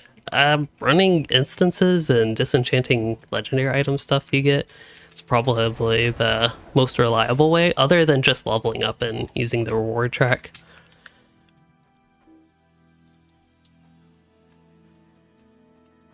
My skill bar is not set up at all, but let's see if you can persevere with a terribly set up skill bar with the new Warden tank, even one as terrible as this.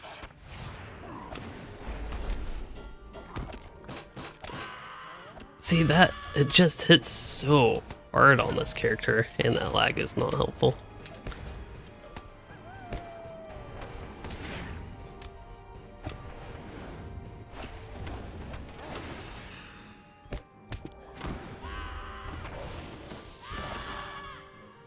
So much lag.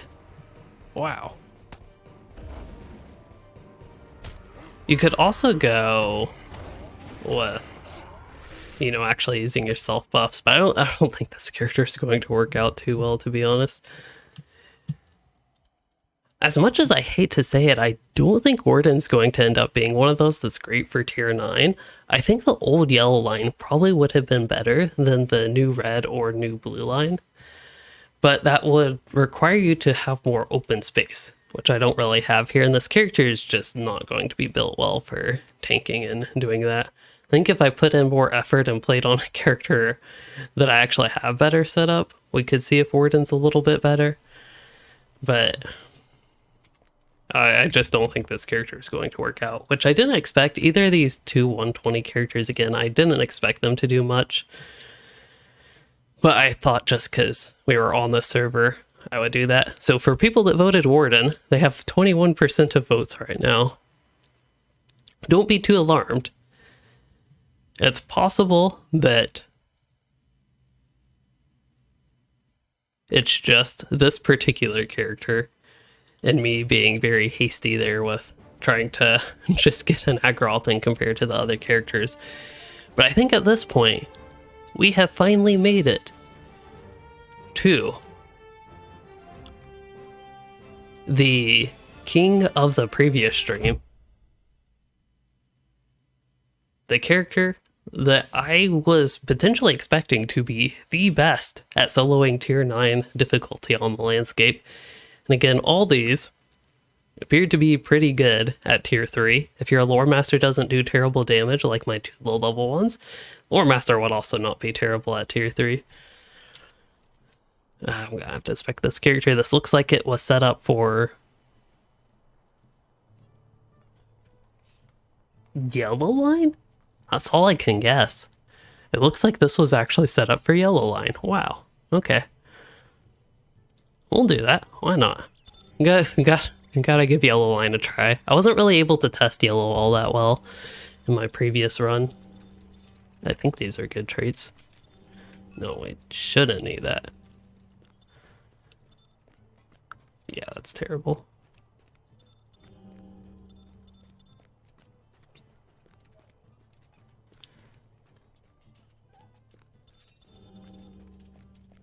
One thing that I would love to see for Yellow Line Hunter, I don't know if this is in the cards for the revamp, but I would love to see them get no focus loss on movement and maybe even be able to use inductions on the move, or given, I don't know, something to make them more mobile. Seems like they should be a lot more mobile than they are, and perhaps the start is just no focus loss on movement.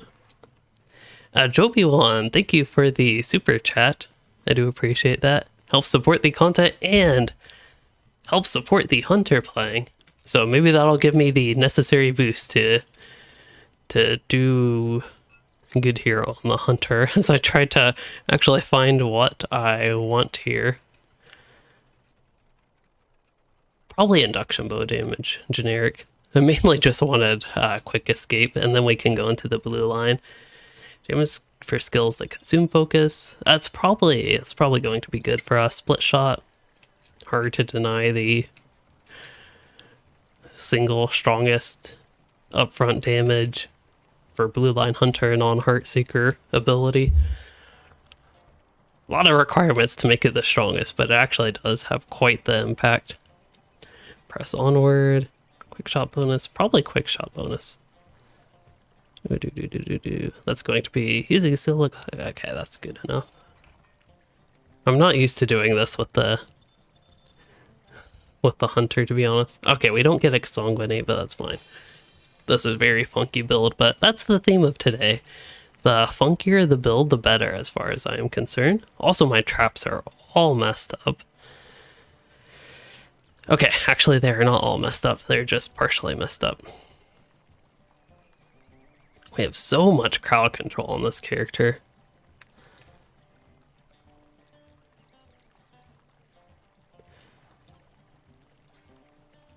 That'll do. Now, I don't know that this character would do that well in Agroth, but if you're out in a forest with a bunch of orcs and bears and wolves and the such, I think this would potentially be a build that would work very well. The Arnorian fortress Agaroth lies hidden, although no living souls have set foot there for thousands. I think I forgot something. I know I've done this fight on all the characters, but can I just show you all something? What is this? Intruders! You Look what happens when you don't have landscape ability. You one-shot something with split shot. we cannot allow Wow. Yellow Line Hunter is OP. Our enemies have found another way into the Narrow. They are using their fire magic to melt through the ice and snow. We must push forward. We cannot be allowed to breach the hold.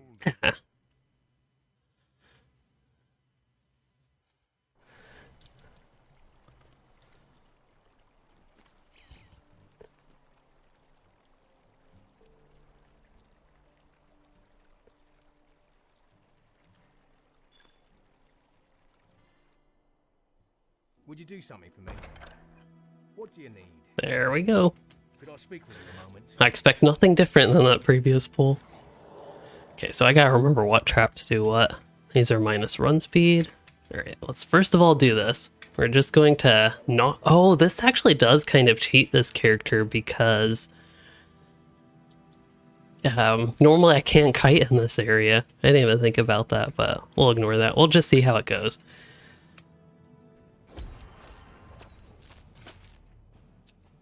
Oh, Wolf didn't get trapped. I have other traps, don't worry.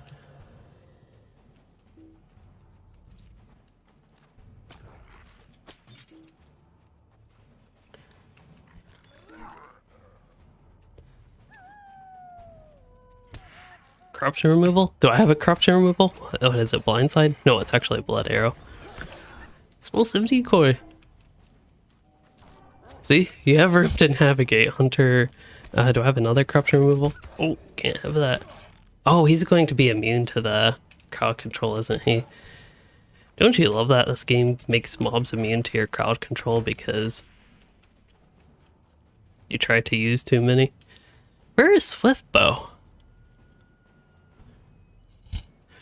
Hold up. Pause. Can we pause the fight for a second, please? Oh, there it is. It was here the whole time. Wow, I'm embarrassed. Can't equip legendary bows, says cannot equip multiple items locked with the same unique essence. It's possible that whatever, if you are on a hunter, if you have it, wow, I don't even have a legendary weapon, melee weapon on this character. But ignoring that, if you have the same tracery on your melee weapon as your bow, you can't equip those at the same time. Certain traceries are unique. Some of them don't have that unique requirement. This character is not a great example to show that, but check to see if you have the same tracery on, say, the sword or whatever one-handed weapon you use.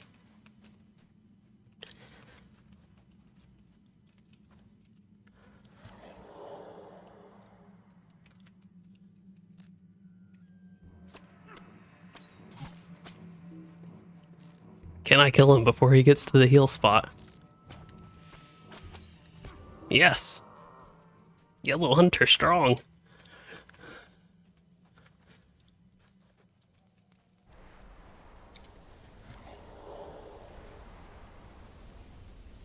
Okay, the one trap does damage. That's the knockdown, okay. So these are the two damage traps, that's right. And this one heals. So let's move them like that.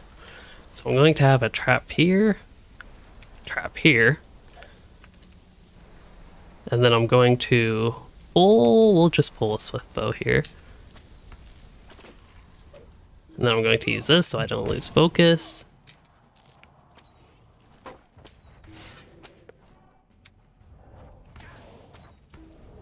Then we'll use the one trap. Oh no, I can't survive that. There's no point in me using my heal that does so much damage. I think that's a really unfair thing for this, but it is true. Well, no, the burglar snuck past these guys.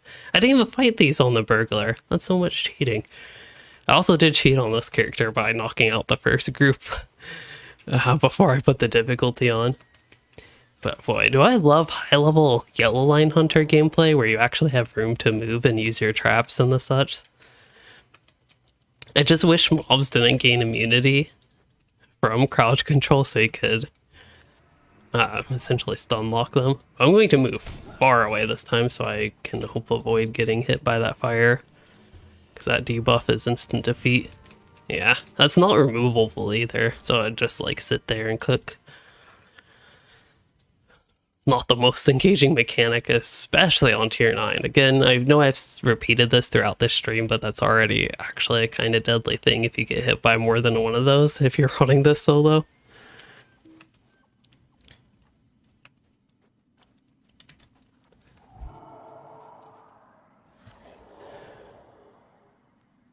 I wonder if my best bet is to try to hit him more damage.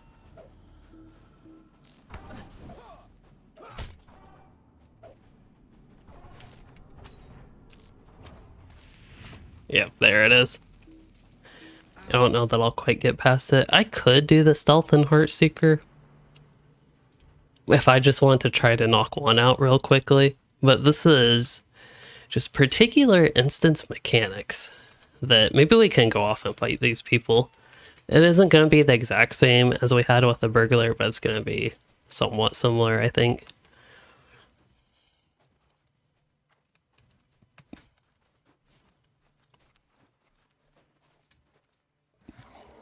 Here we can do I'll set up a trap there, and we'll do the camouflage heart seeker. Except I think that goes away when you move. I don't know how much camouflage does if you're playing yellow line anyway, to be honest.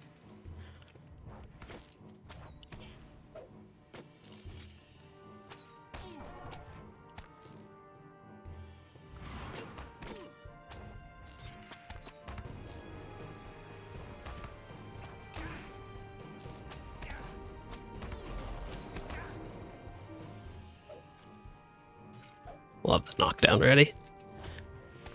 And then explosive decoy should be back. That guy had no chance at all. I think this is really highlighting the power of the yellow line hunter here.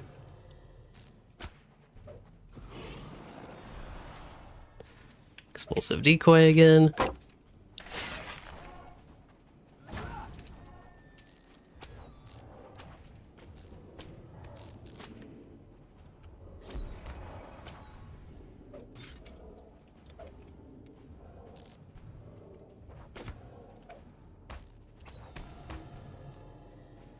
Might take me a good moment to kill this guy, but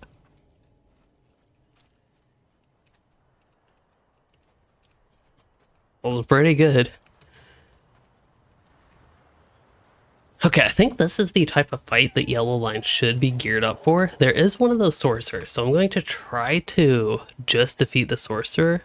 We'll see if I have the angle. Yes, okay. So this is going to be a bit funky. I'm going to set some traps here. And ideally, I think I'm going to wait for Heartseeker.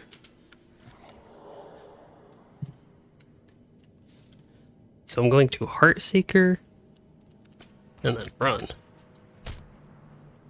And then run. Okay, and hopefully the sorcerer pulls. They do have a corruption. And then for anything that gets up here... Oh, there are two sorcerers. Wow. Okay. Believe it or not, I have even more crowd control. It's not just traps. That fire thing is very concerning. There we go. Okay, I didn't get hit with the fire debuff yet. Oh, apparently I was standing in the flame strike, but it's actually relatively weak, so I don't mind. Okay. Now that I have that... Oh, no. No, I didn't mean to hit that thing. Okay, this is actually bad. Oh, that was close.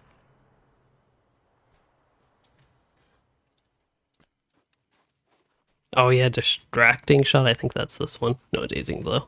Bar zero. Which one's distracting shot?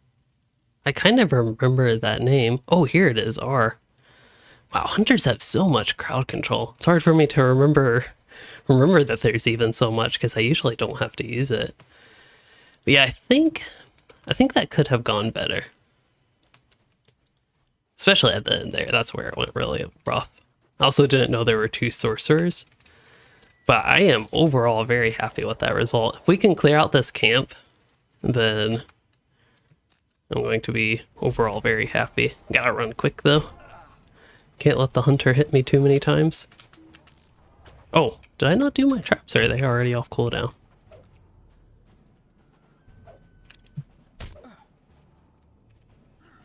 Oh, he's done. Okay, we got this. Explosive decoy. That's the real savior.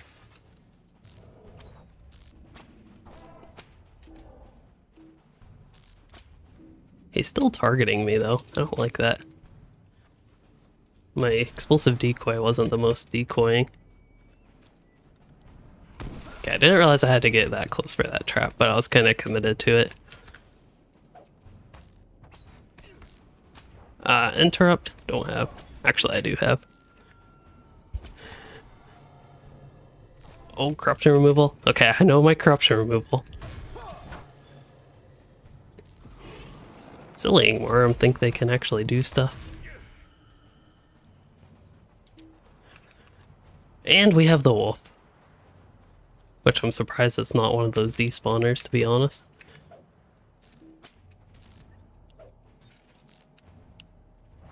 What are its corruptions? I don't even know.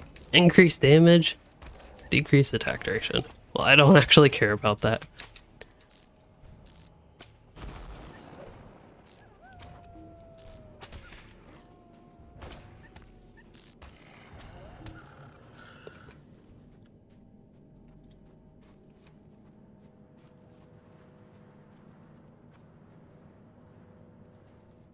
Okay, at some point we have to switch specs, right? We can't stay yellow line forever, as fun as it is. But yeah, if I'm thinking burglar versus yellow hunter, I would have to give it up to yellow hunter right now. That said, burglar would be faster. That's the one consideration so far for burglar. This group would be really tough. I want to see if I can knock them out in yellow, especially with the angle that I have to pull. Okay, so I think I'm going to have to focus on the sorcerer in any of these pulls.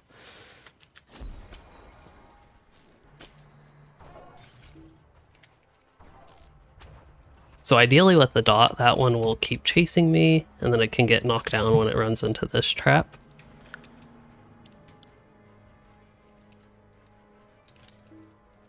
Oh, it's doing some fire thing. I don't know if I can get far away enough. I evaded. I don't know if that's exactly... Oh, it didn't get knocked down. That's okay. I got this. Apparently I'll just kill it. That works too.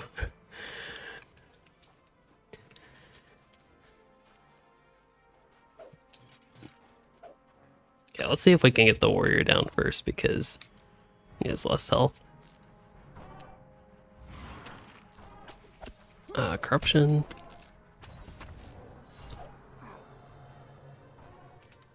Heartseeker.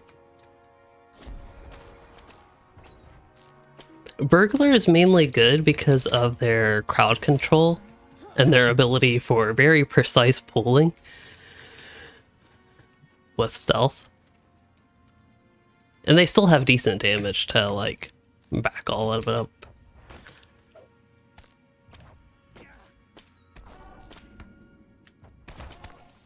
It'd be nice if I had more reason to use explosive arrow. I was trying to see its damage. It's not bad damage, even in single target, I suppose, if I had nothing else. I think split shot. Yeah, split shot does do more damage, though.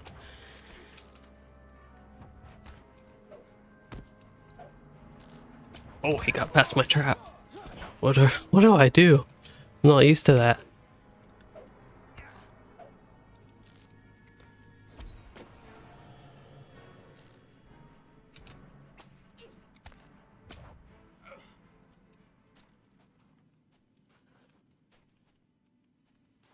All right, yellow hunter OP. I think we kind of handily got that idea. Which means this is set up for... I actually have no idea what spec this was set up for. I'll move that there and hope this becomes a good red line.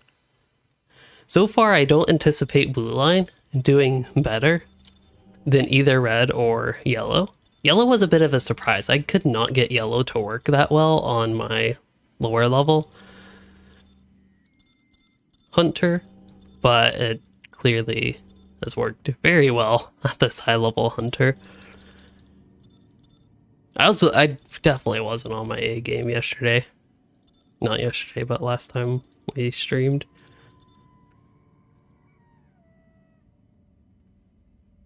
I shouldn't have power issues, but it's one trait point. Hopefully that doesn't come back to bite me. Definitely want tripwire still. That's a good ability to have. Then I think the rest would be in blue line. And then definitely want split shot. We all know that is OP. I like quick shot, bonus focus, probably rather raw damage. I don't know for sure though.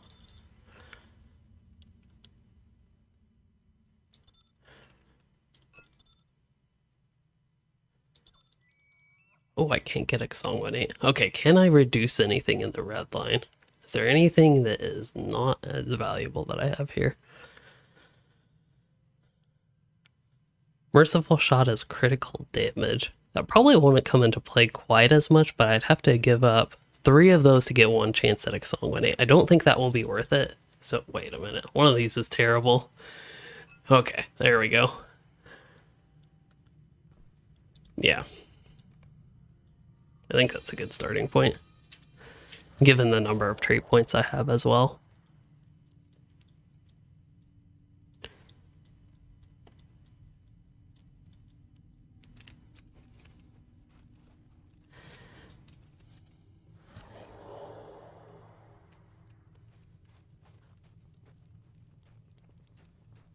Now, 2 sorcerers at once. Is it possible?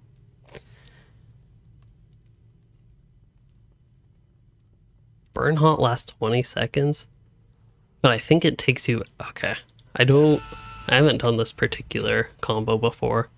I don't like using Burn Hot that early, but it might be worthy. Oh, he has the corruption. That's not good. Oh, I can't do the trap. I got so used to that with yellow line.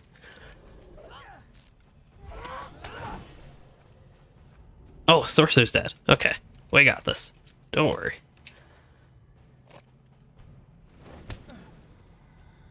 Bard's arrow. Hello. There we go.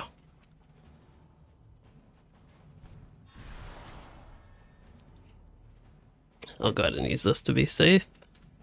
Maybe. Not that. There we go. Now this is the hunter strategy. Well, was the hunter strategy. Oh, see, now I'm dead. I got hit by that fire once.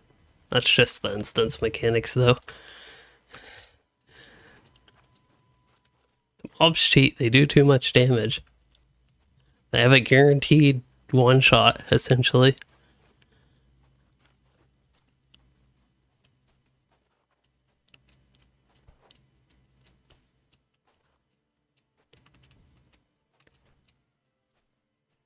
Told him one of the top guilds trying to get world first tier 5 raid done had a blue burglar. That's kind of surprising.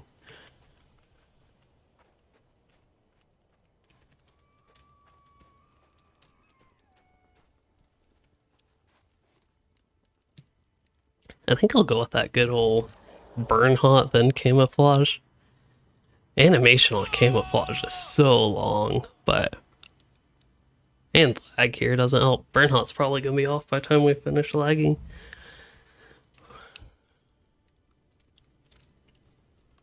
Wow.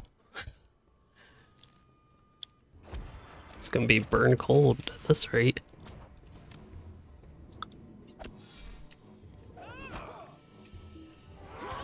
Hello, game? Well, she put the fire on me. But at least I killed her.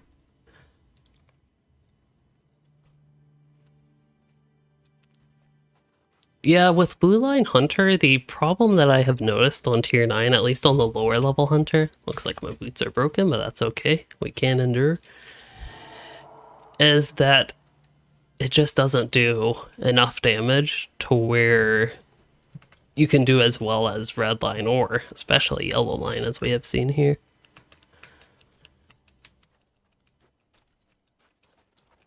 If you have room to kite though, just like the Red Minstrel and Yellow Runekeeper, it's not bad, and it does have some crowd control options to make it even better. But oh, I haven't used Pinning Shot. I haven't been playing Redline that long though. Okay, do I go for...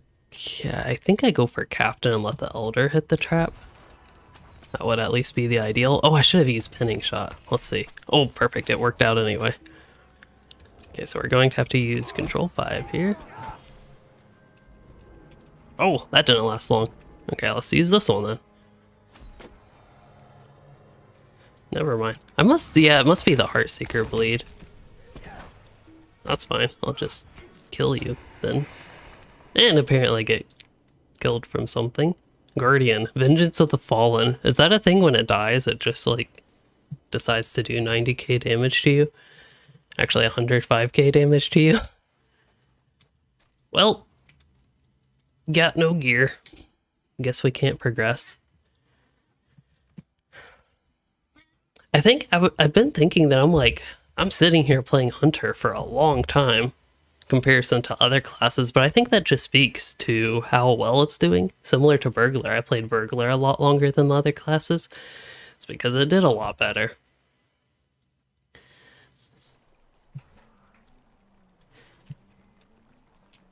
I am on...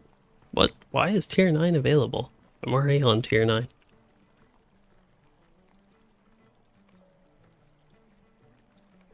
Not about to break things, am I? Oh, it's a retry, so I can quickly retry it. Okay. That would be terrible if you double stack tier 9. That actually would be tier 18.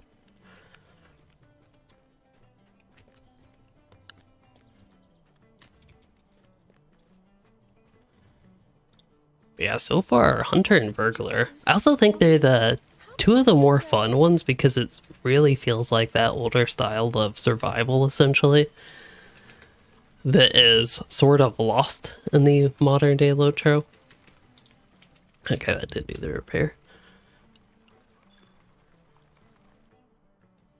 Especially with, again, with the Burglar actually using your crowd control, you have all the stuns. That's another thing other than the dazes, you have all the stuns. Hunter using your trap, stuns, fears, dazes, dazing blow, distracting shot, bard's arrow, tripwire, set trap, pinning shot, all that's just a redline Hunter, and then all that basically doubled or tripled in terms of crowd control, it feels like, for yellow line Hunter, along with the deadly decoy that makes it feel like you're playing Scooby-Doo.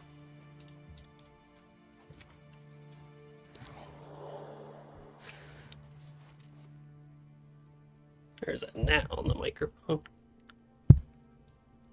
Okay, that is actually gross. I'll be right back.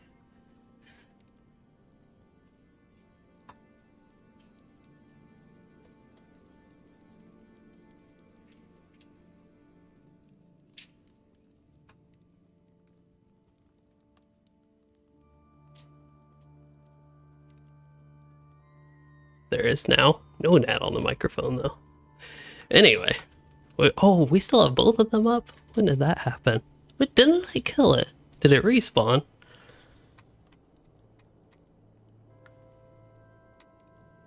I am so confused.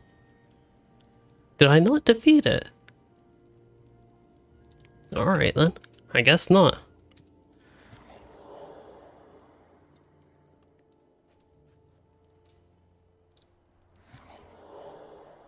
Alright, I think... That takes so much of Burnhot Station. Okay, so I'm not going to use Burnhot for Heartseeker. Oh, I didn't use Set Trap first. That's okay. We still got it in time, I think. Just move back. Okay, give me a brief second. Then use this guy. I still am in the evasion stance thing, whatever it's called. Okay, and the tripwire knockdown, along with this combo, should get him defeated. There we go. Oh, it is the Elder. Wow, okay, that actually did a lot of damage. Once I got on range, and I couldn't get to the... Not knowing these keybinds or being, like, very immediately familiar with them, I was slow to get rid of the fear.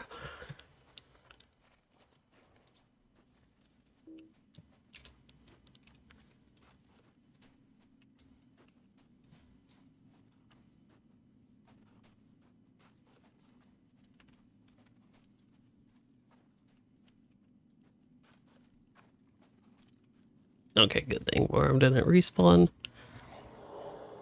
I think at this point I'll use the good old Burnhot camouflage.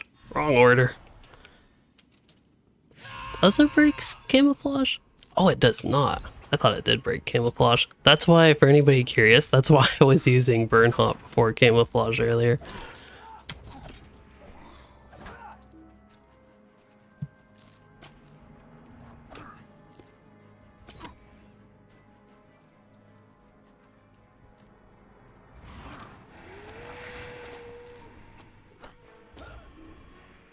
Okay, that thing just does a lot of damage. Okay, I'm determined. I was debating if I wanted to do something else, but now I am determined to kill this thing. I just gotta be really quick on my fear removal, or just do a bit better. I think those are both pretty valid options. Fortunately, I can't use Desperate Flight here.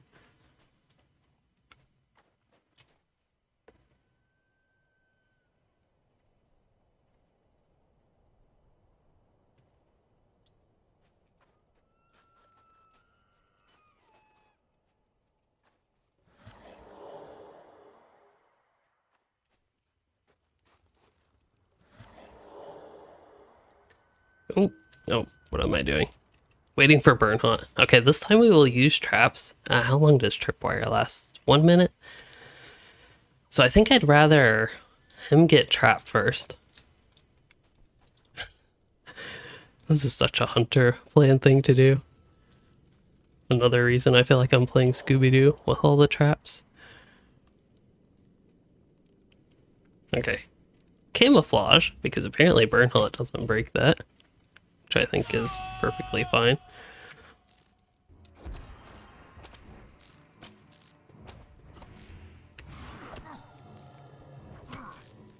I did not mean to use Pinning Shot. That was a complete waste. Oh well.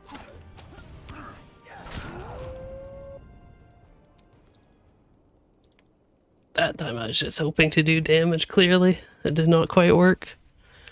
I think the part where that went wrong was Pinning Shot instead of a low cut and move. So we're learning. We're making progress.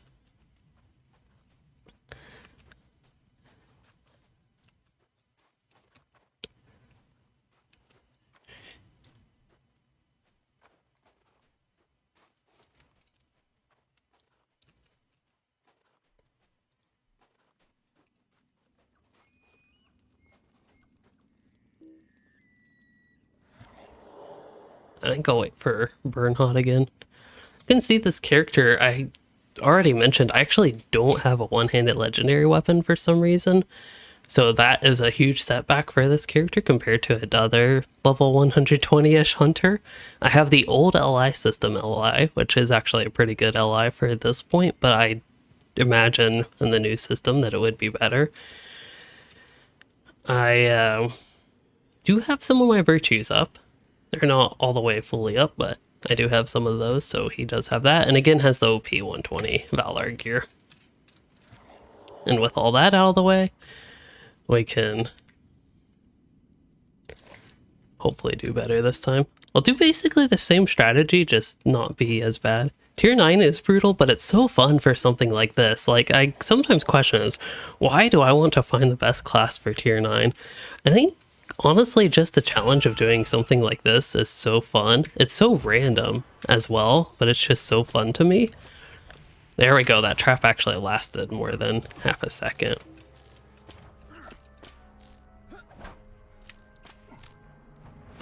Okay, fear. And then I know I'm at full focus, but we're gonna do that. Oh, there, boom, boom, boom, boom, boom, I clicked it. I'm just not ready for that. Ooh, 279k. That's how much damage I did. We can give blue line a go. Yellow line, that's just cheating. Yellow line would be easy win, I think. I can't just revert to the easy spec, easy mode.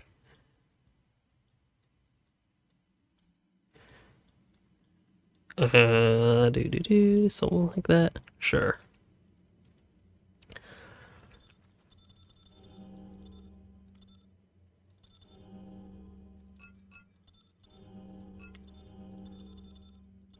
Oh, don't need to find the path. Normally I do, but I don't need to find the path right now.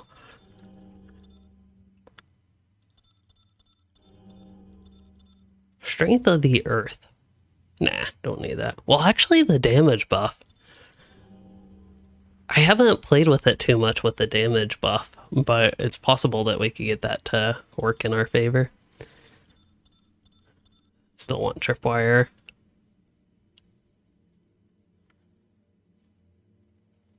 Critical vulnerability.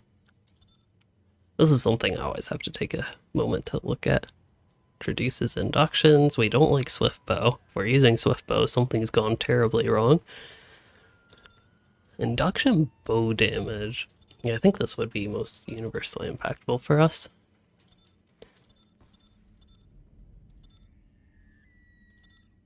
Yeah, rain of arrows for all the AoE I'm about to do.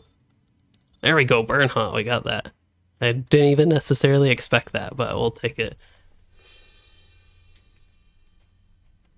Wait, did I? Oh yeah, I don't want that. And now, I have to organize all this. Okay, so Strength of the Earth, can we... Oh, that's what it does. Oh, that's actually way better than I thought. Wow. What in the world? I thought that was a channeled. It used to be channeled, so I just assumed that it was still channeled. Okay.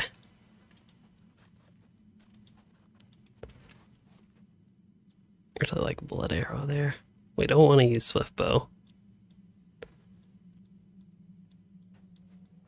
Ideally, that is. And then we got this combo. Hopefully don't need that. Okay, I'm really curious how blue line does here. Okay, I don't get the increase. I might as well start with Heartseeker. I mean, I don't see the big reason why not to at this point. We'll see. Blue line can prove me wrong. He's about to get his corruption, which I don't I just used my other corruption removal. Okay. Corruption removal, there we go. And then use this, should finish him off. There we go. Oh, I clicked it. Melee avoidance while moving. I actually don't have that trait.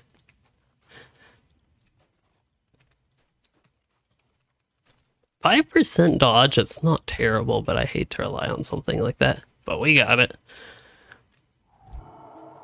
Oh, I could have. You know what? I've been endurance stance this whole time. I bet if I was in precision, Redline could have gotten through that guy. I think I've been in endurance stuck a little bit from yellow line, but it gives you a heal when you use quick shot. But if I'm dying this quickly, that tiny heal is basically pointless. Normal scenario soloing something like this, like you all might have seen that I did, the full 3-man version on level. Okay, didn't get the fire debuff. Can't make my fingers go that way. Oh, I thought I had the instant Heartseeker. Must have been a different icon. But yeah, well, these mobs are gonna be tough anyway, but I don't know. Oh yeah, the endurance dance thing. Probably could have been in precision the whole time.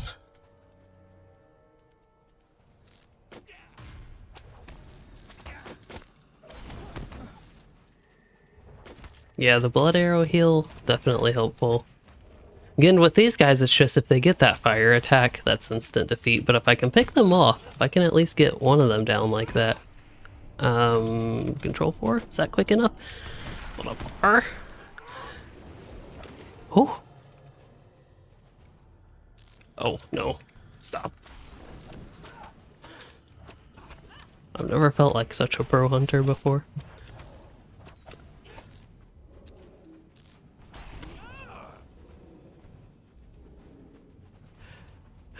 Maybe I should have gone up and tried to crowd control him.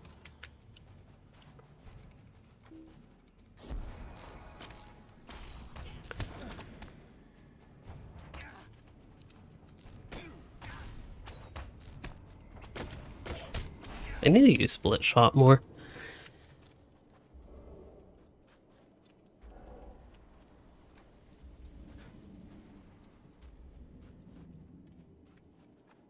Oh.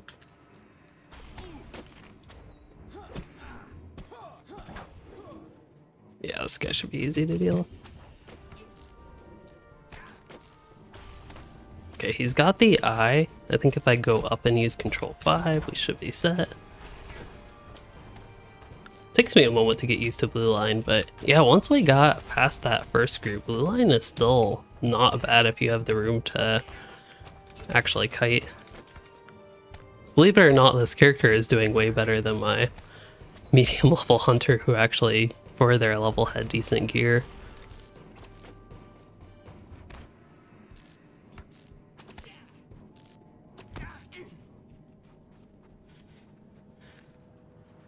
Yeah, overall, I would have to say Hunter is definitely triumphing Burglar right now. Burglar's number 2 so far.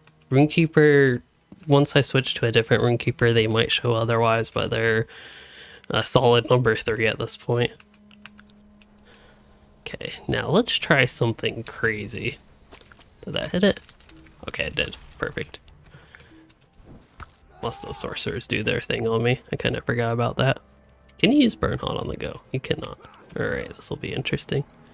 Oh, they're actually catching up to me. This is bad.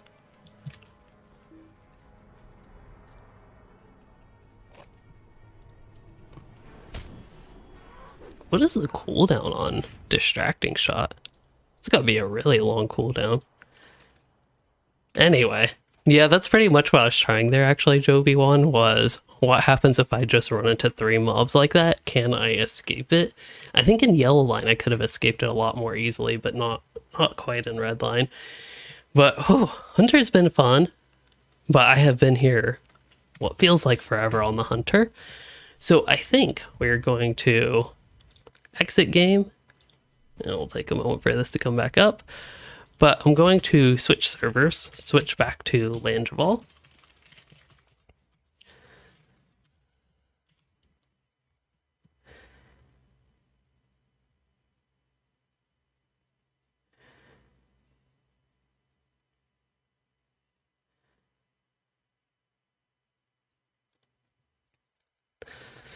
And I need to reply to this real quick.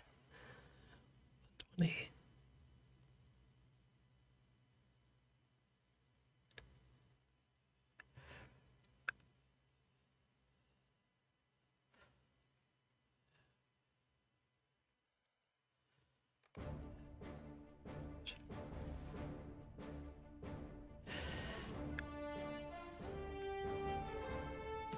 Alright, and we are on Arkenstone again. Good job. All that time. There we go, Landreval. Stretch time. I really have noticed, first off, I should start with, usually when I stream, or hold up, we'll get to that. I have only streamed once like 2 days ago, and it was like 3 weeks before that, almost 3 weeks. It was a little over 2 weeks really. It's been a while since I've streamed with this frequency, but I notice when I am having fun, when I am streaming, when I'm playing the game, LOTRO usually, I don't notice my legs getting tired from standing so long. I don't know how well you all can tell, but I have been standing for almost 3 hours, and just now that I'm like switching characters and actually not bored really, but my mind isn't focused on the game and streaming and having fun, that my mind wanders, and then I'm like, oh yeah, my legs are getting actually a tiny bit sore. Kind of interesting. But I've noticed that if I'm like not having as much fun streaming, usually I will get tired of standing a lot earlier, like an hour and a half, 2 hours sometimes. And even today, I actually have the excuse that my legs should be tired. I mean, especially given that I haven't streamed as much lately. I think at some point you build up like whatever leg muscles are necessary for standing, but yeah, anyway. What was I going on about? Yeah, given that I did errands yesterday, which is why I didn't end up streaming yesterday. Also on my feet a lot for that. Anyway, what am I doing? What character am I going to?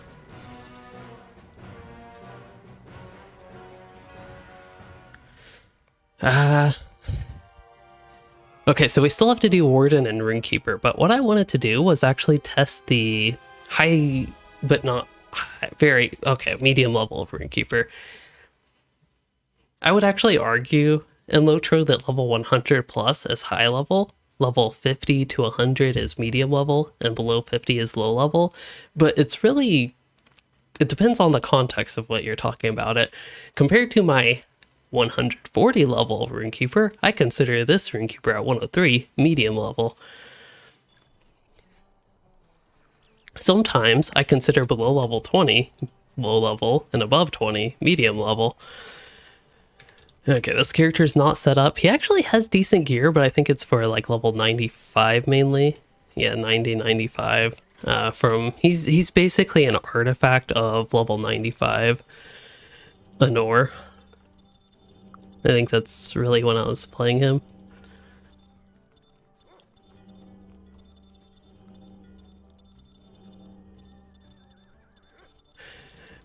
I can click very quickly with some of these Runekeeper builds.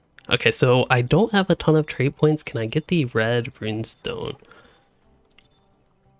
I can. I don't need Mending Verse. Yeah, I should put it in more useful somethings. There we go.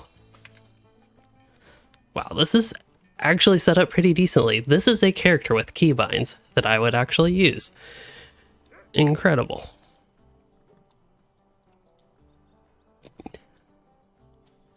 That is so much better with the keybinds. Wow, that other 120 Runekeeper, it actually makes a difference, I think, when you're so used to certain keybinds for like the same class, same spec, and then play a character that's totally different, even though it's the same class, same spec. This just feels so familiar. I miss this Runekeeper, to be honest. This outfit, as much as I love it, I don't think I can ever go back to it. It's just, I don't know what it is. I love this outfit, but I just don't want it. I haven't wanted to use it for a long time.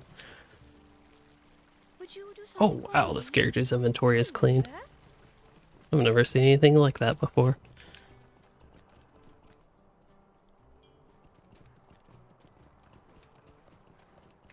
Time is at 8:51.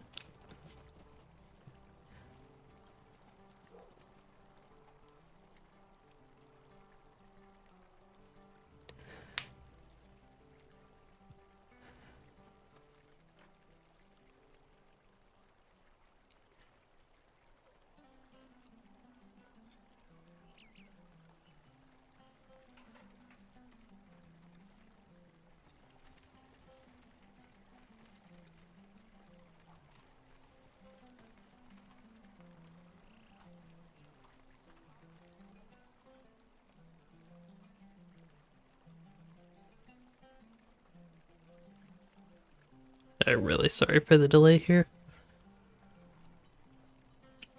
These gnats are confusing me. Why are they just like walking and not flying? I'll be right back again.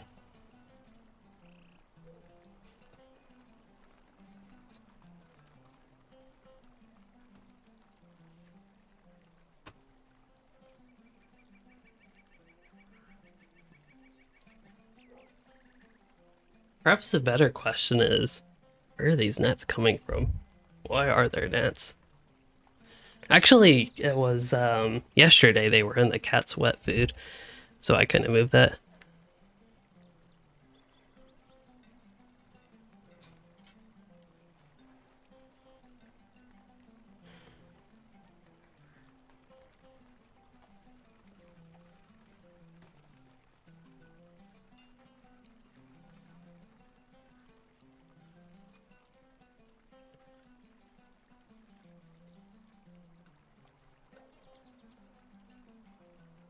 Okay, sorry, I have something scheduled tomorrow, and Could I speak with you a moment? I just need to keep up with that. Greetings.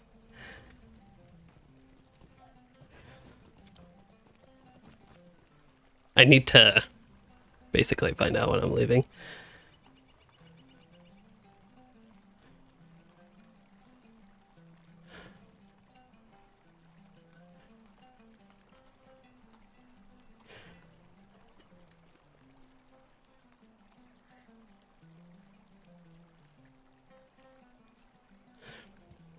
Okay. I think that's mostly settled. I don't know if it bothers you all, but I really hate, like, texting, basically, while streaming, because I feel like I'm not keeping up with the stream. But we're at a little bit of a break moment. Okay, so for this character, yeah, Agraroth. It's probably getting tiresome that I keep doing Agraroth, but it really is that point of comparison, something I can just press Control J, enter in. It's way better than Woe of the Willow. Fortress Ageroth lies hidden, although no living souls have set foot there for thousands of years. That's just about off cooldown by the time it comes up. But yeah, it's an easy point of comparison for the characters and the easiest solo instance that I can boot up that a lot of them actually have access to. Broken through to the fortress. We cannot allow our work to be interrupted.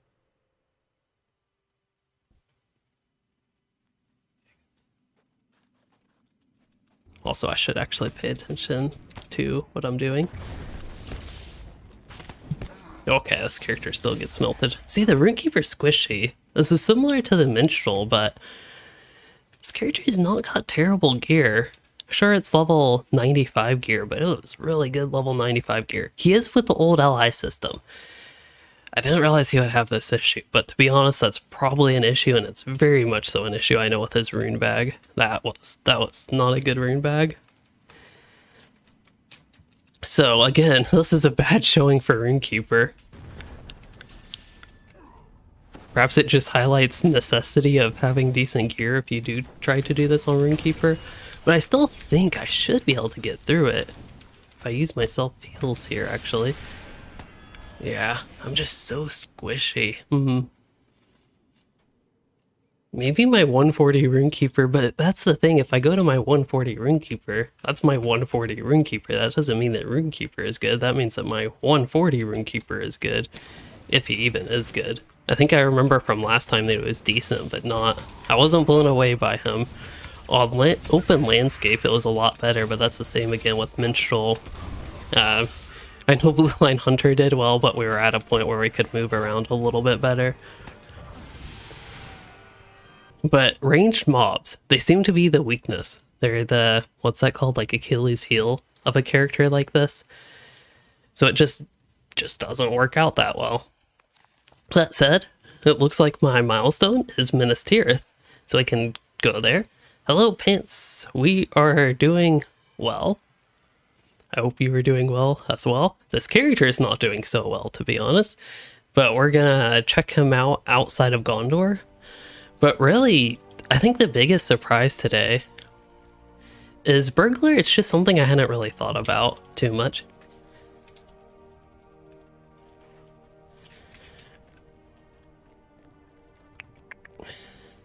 Yeah, Burglar is something for some reason, it just sort of escaped my mind when just thinking of characters that I would do during this stream. Biggest shock has been Runekeeper and Burglar, though. Burglar, in a good way, Burglar was pretty good. It's probably something I would have expected if I actually bothered to think about it. Okay, these mobs are below my level, which is not ideal.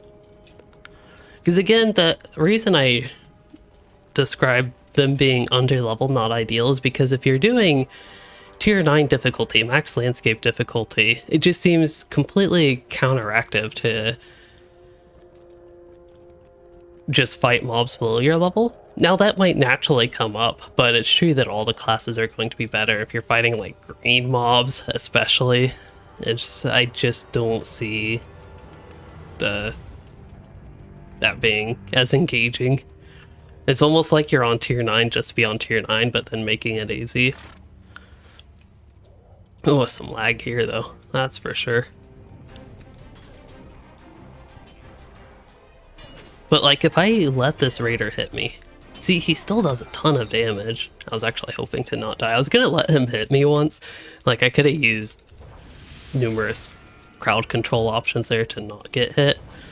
Notably something as simple as that runestone right there to just shove in his face.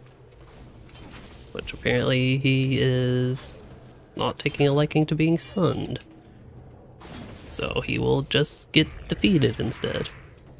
But I'm still super squishy on this character, wow. Oh, this is bad. Oh good, I got that. I thought the runestone, I did not know you could cast that runestone while moving. That is another surprise of the day. Also, this is potentially very dangerous, but we're gonna try to make this an epic conclusion. There we go. Apparently I have that org on me somehow. Maybe? No, that was probably lag bug type thing. Oh. Oh, didn't get that. Okay, good. He's doing an induction. Although that kind of messed that up. Hold up. We got this.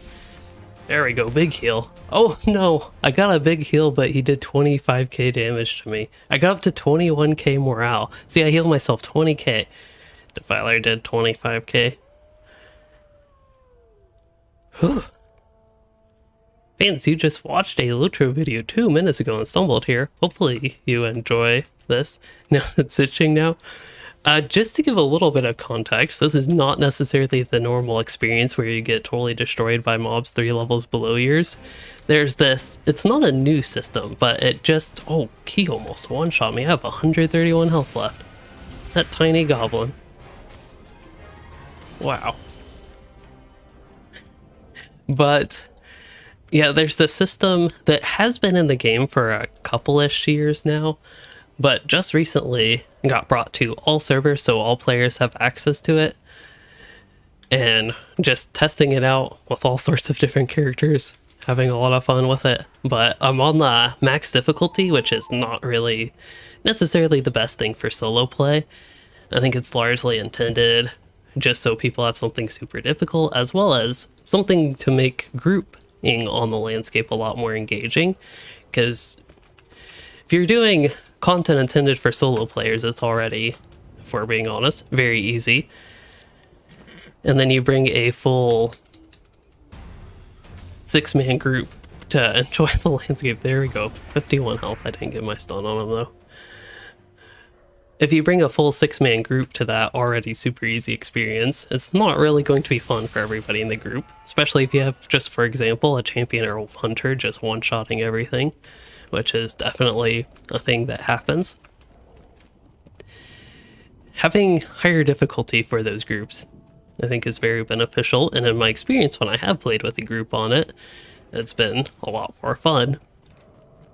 But I, personally, still think it's very interesting to just see how each class can handle it, just because I, for some reason, like solo challenging content.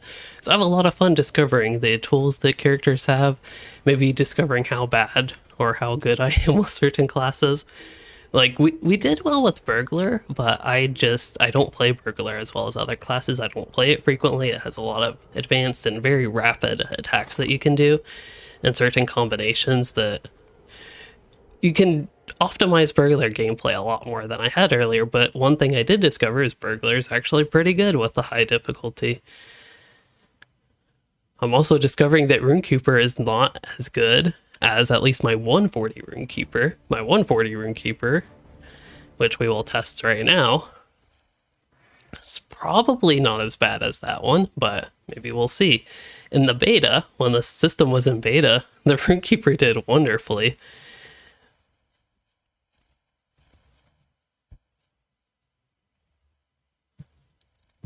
And once again, now that I'm not actively playing the game, I'm thinking about, yeah, I'm still standing. But that also made me think, LOTRO is being developed by Standing Stone Games. Isn't it, like, don't you have to stand to play this game?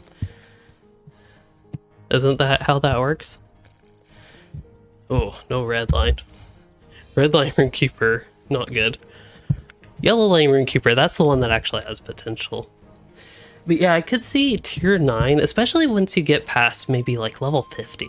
I feel like if you get your allies and you're past level 50, that's where I could really see tier 9 shining for groups. Because at that point you have the tools, you can start actually surviving more than one hit if you're not a squishy class. But if you are a squishy class and you get hit, you have to actually pay attention to stuff to try to avoid getting hit by, as like a Runekeeper, a Lore Master, a Minstrel or whatever.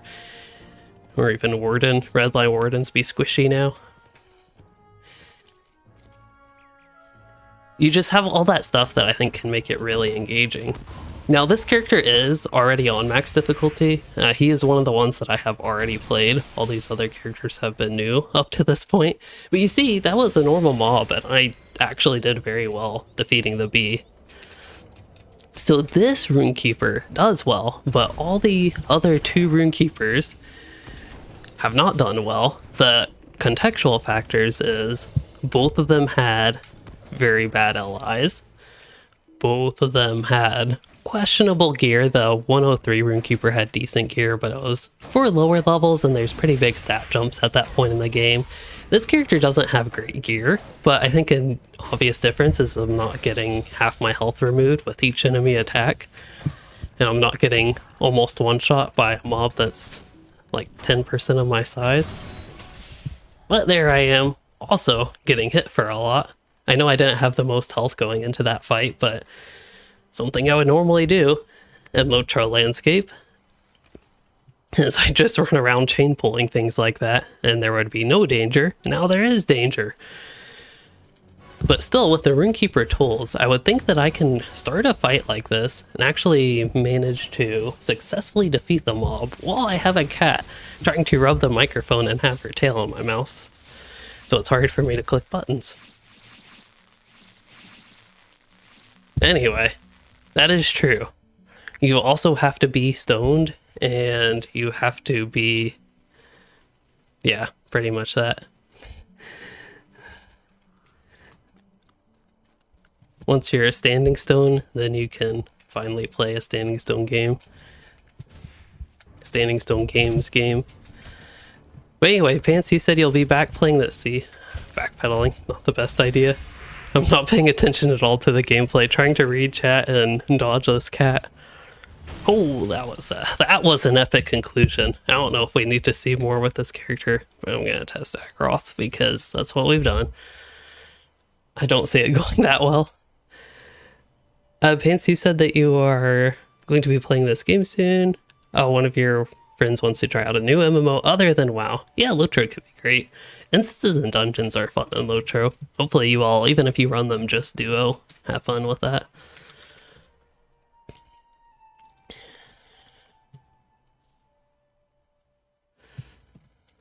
Yeah, a lot of people like to read the quest text in LOTRO, which is great. I just don't have enough patience for that. Fortress Agaroth lies hidden, although no living souls have set foot there for thousands of years.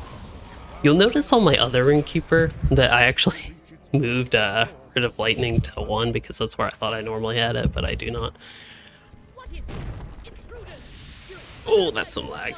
Okay, We've almost broken through. I'm gonna give this cat We cannot some allow attention. our work to be interrupted.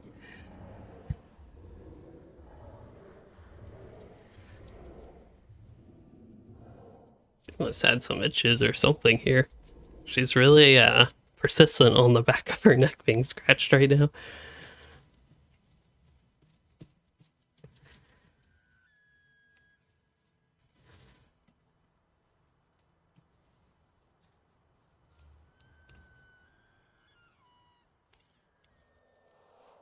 She's like barely not out of view.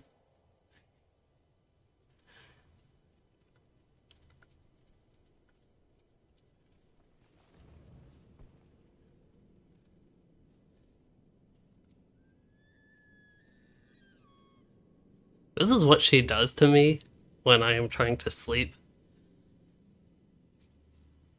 Sort of. And then if I try to move my hand away, she'll grab her paw. She doesn't stick her claws out, which is a good thing, but she'll like try to drag my arm back.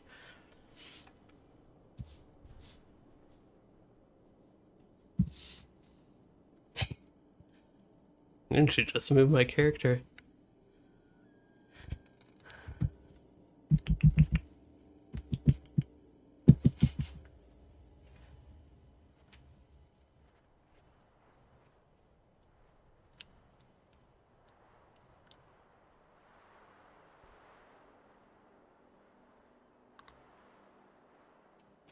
Okay, what were we doing?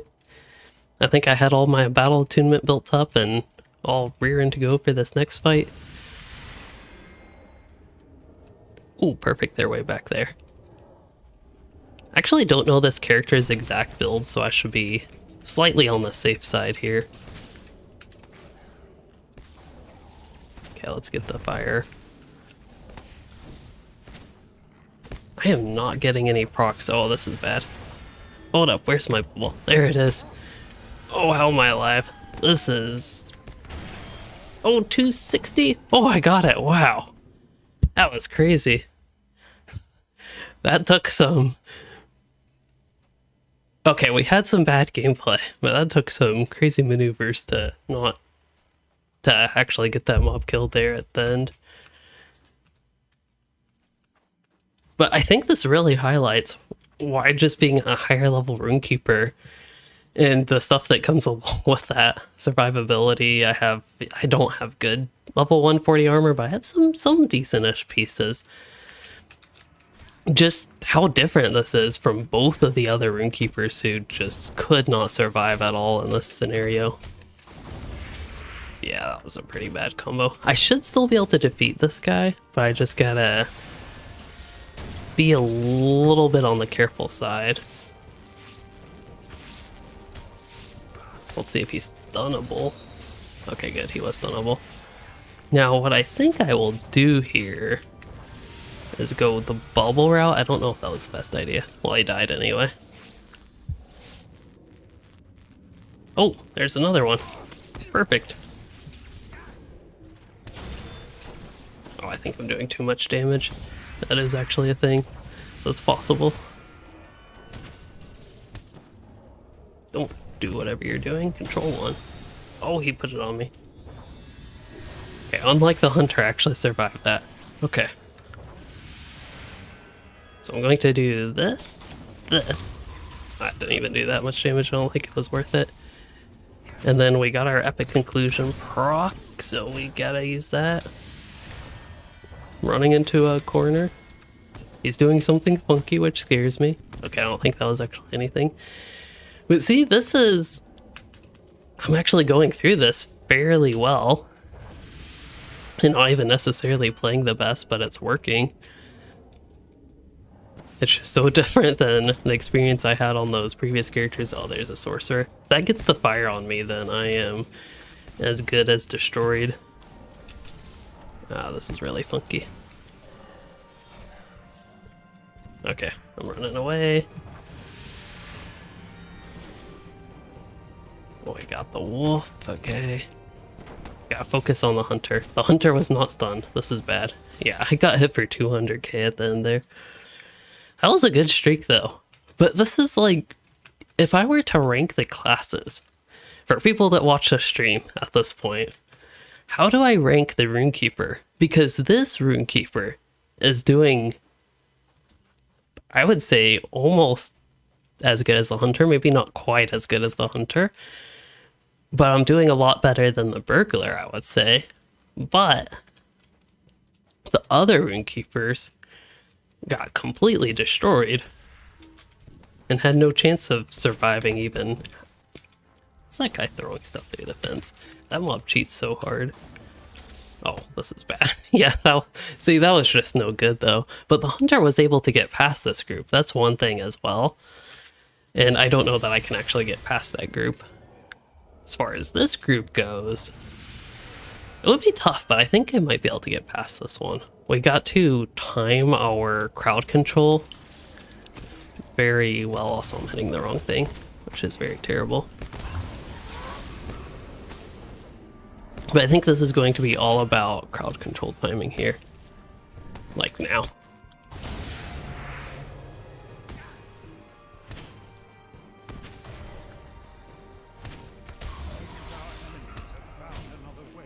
I don't know if I can avoid that fire strike. Fortunately, that was not the insta-killer. I don't know that I've actually one-shot this group without dying, though. Okay, let him do his cleave.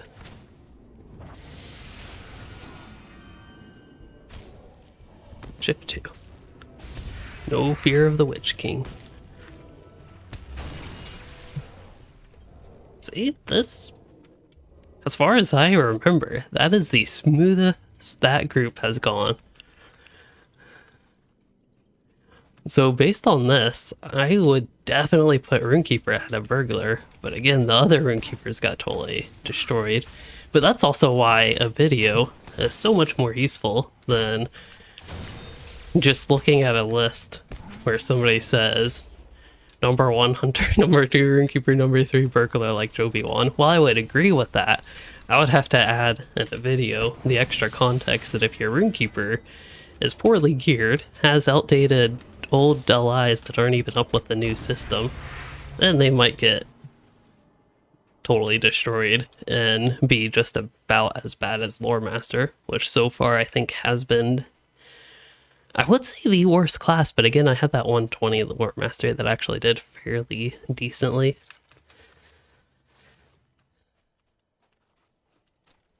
But Lore Master and Captain might have been two of the lower performing ones. Oh, and Warden. Warden hasn't been great, to be honest. I really wish my 120 Warden was up to par. But I think this would be a good comparison. If my 140 Warden does better than this Runekeeper, or does worse than this Runekeeper, then that would be really telling. Because this Runekeeper is worse geared than my 140 Warden. And if the better geared character does worse, then that really shows that yeah, this Flame Burst I think is the one. No, that's actually not the what. I thought that was not the one. I didn't see it apply a dot on me, but it just did 200 something 7,000. 287. Anyway. Evie, you said you're tempted to play LOTRO now, but you gotta log into work soon. Oh, that's tough. I don't have to log into work until tomorrow morning. Which at this rate, I'm having so much fun playing LOTRO, but I actually have to go to bed probably soon. Runekeeper and Hunter could do well when teamed up. I definitely agree. There's so much crowd control there.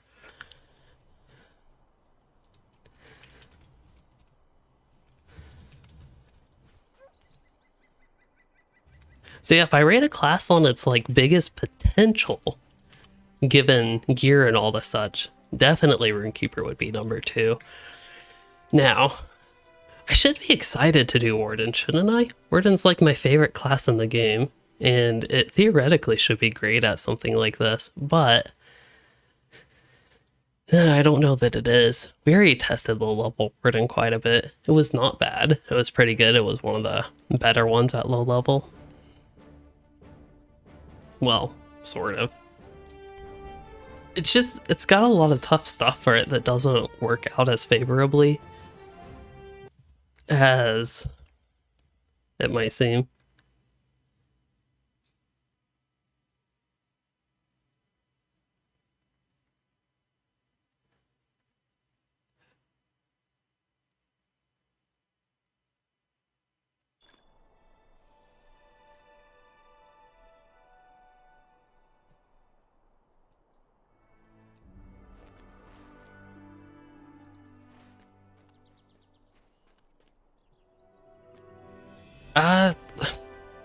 For worst? It really is a throw-up between Captain and Lore Master. Right now I would say Captain, but it's really not fair for me to say that because the Captain that I have tested on was not any good. And the low-level Captain did better than the low-level Lore Master, but that 120 Lore Master randomly decided to do like tons of damage, which I'm very confused about why that character just did a lot of damage.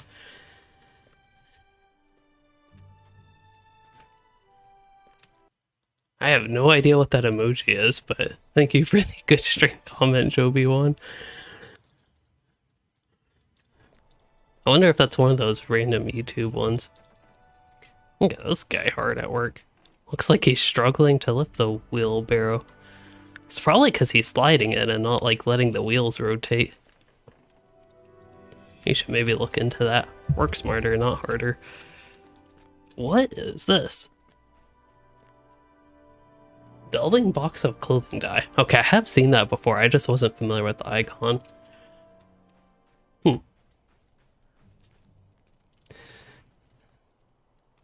This is why I need like a third camera. That's my POV cam. To show my bag is full. It's not that full. I actually have more than like 5 inventory spaces, which is pretty empty for me in this character.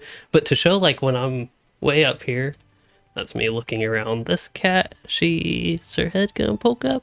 Nope. Oh, there's her tail. That cat. Looking around her. Because she likes to stand and sit in front of the screen. Anyway, what are we doing? What, Agroth? You're right. We can do Agroth. Alright, my goal is to show the power of the Warden. Deep in the frozen wilds of Forochel, the Arnorian fortress Just give me a few moments to attack this thin ice wall. Well, the way I hit, it's basically a thick ice wall. There's a flame strike. Okay, you know what? I'm actually pumping some decent damage. It takes a moment.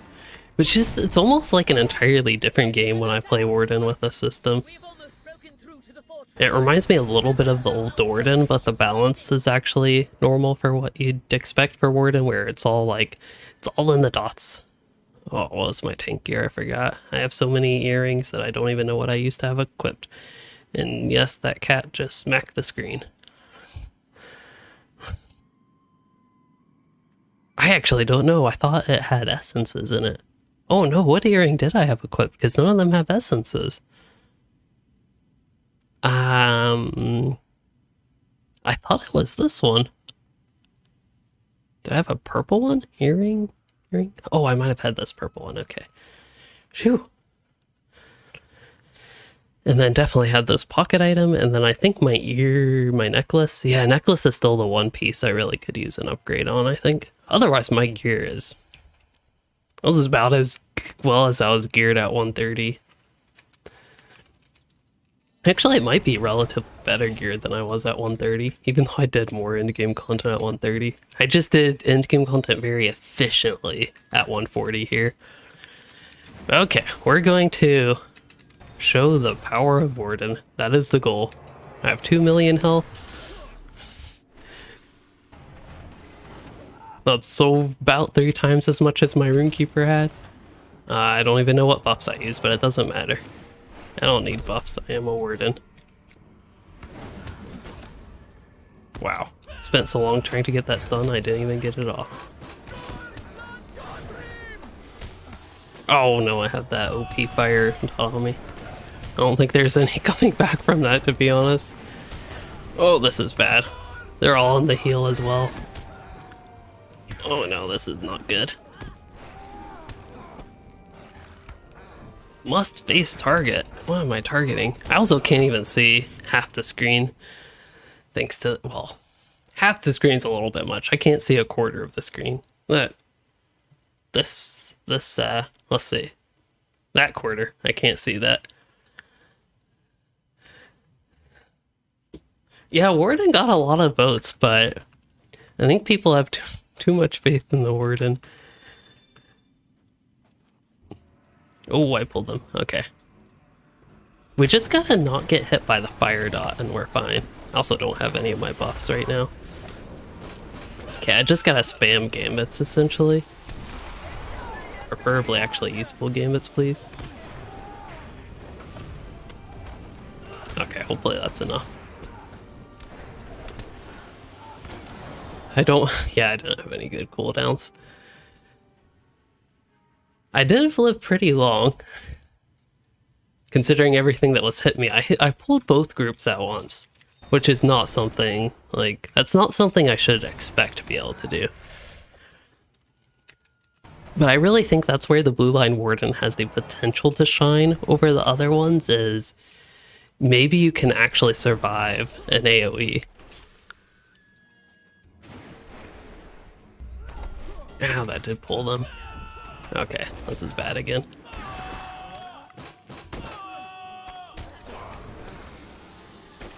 Yeah, we got a lot of fire coming my way. Oh, that's not good. Yeah, I should not even have tried to use that cooldown. Don't craft my own gear. Crafting at 140 is not great, really.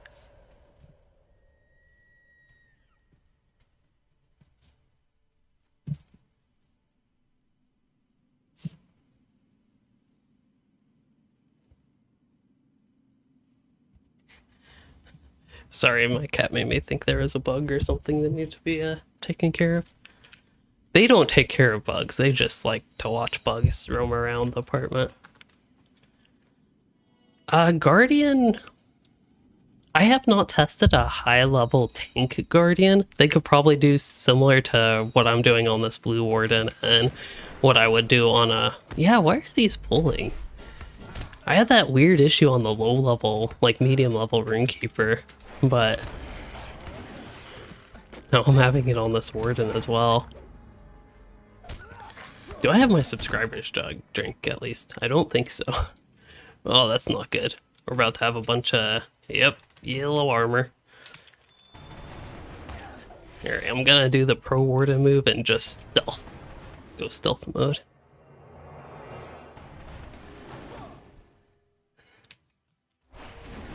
Oh no, why did I use that cooldown? Sometimes I actually use that, but it's not a very frequently used one, to be honest.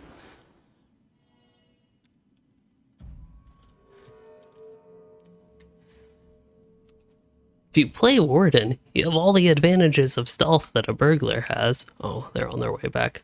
Okay, we just gotta get far enough that the Angmorum don't pull. Wow, that is some... I did not know Warden stealth was that good, to be honest. Wow, that's crazy.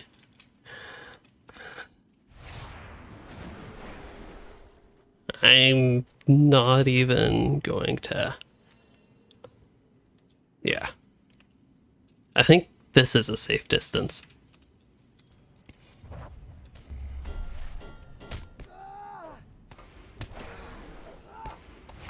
Why is this guy being ranged?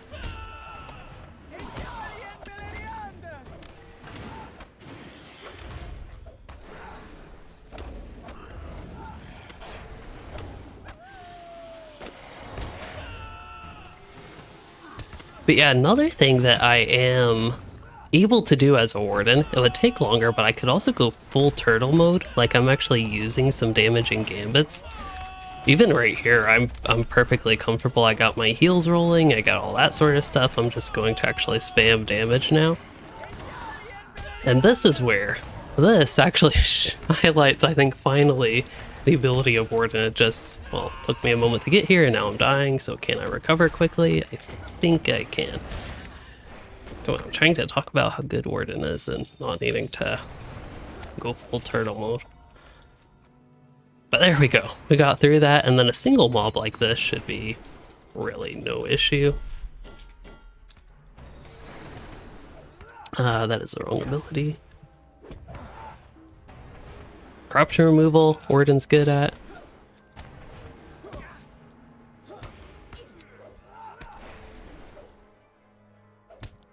Hello? Ambush? There we go.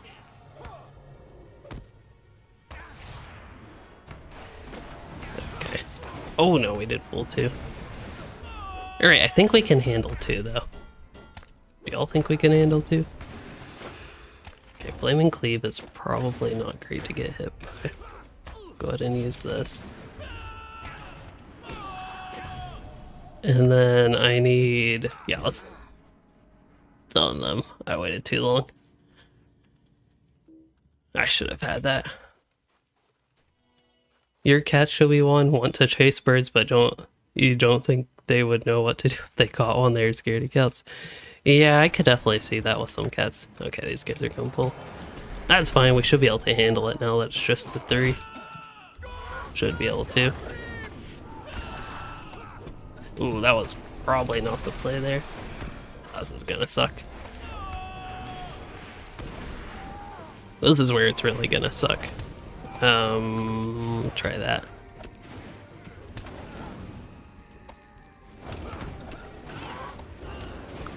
Well, if I get 1 down, that's a win. I have a lot of those fire dots on me, as in 2. Didn't even get 1 down, wow. Maybe I should try Warden early in a stream, because me doing it this late, just like in the last stream, I start playing worse, I know. Like, I've been sitting here playing this game fairly actively for the full 3.5 hours. Now I'm gonna have a massive repair bill. This might be one of the most massive repair bills I've ever had in the game. I'm actually curious now what it is, what it's going to be. I don't even know what a massive repair bill is in LOTRO because I've never had to actually worry about the money cost of it. But yeah, I think with this, I think it's a good point to wrap up the stream. But I'm thinking, I don't know next stream what I want to do. Because I was thinking I could test tier 3 on all characters to see what class is fastest, maybe with tier 3. That's where I suspect a class like Champion, which was voted pretty high in one of the polls, will do better. That's where I suspect Warden would also do relatively better. But then the classes that are already good at tier 9 aren't going to be like bad at tier 3. I could see Burglar perhaps being the like most improved from tier 3 to tier 9, as in it would be relatively weaker. I think Captain and Lore Master, my medium level Lore Master, my medium one in the 60s, I think did quite terrible at tier 3. That was by far the worst at tier 3. But yeah, it's just tier 3 is something that I think every class can handily manage. And then the middle tiers, that's where it's really unknown. But as I've repeated so many times now, I don't have any reason for me to test those middle tiers. Your dad's cat, Evie, has climbed halfway up a coconut tree chasing a squirrel. That does sound amazing. I think my cats might chase birds based on their behavior. Seeing birds fly out the windows, fly outside. I don't see them actually doing anything to a bird though and actually capturing it. We have one cat back at home, one of my family's cats though, that is kind of crazy for flying toys. And she jumps up, captures it. She would probably be a bit relentless against the birds. It's also like, it feels like she has a more muscular wildcat type body than the other ones. I think she is, let's see, she was, I think, just randomly found in a neighborhood somewhere, but we believe she is part Abyssinian, I think, is the breed, which is Abyssinian, yeah, which is, I don't think that is close to a wildcat, but it is a, I don't know, bigger cat.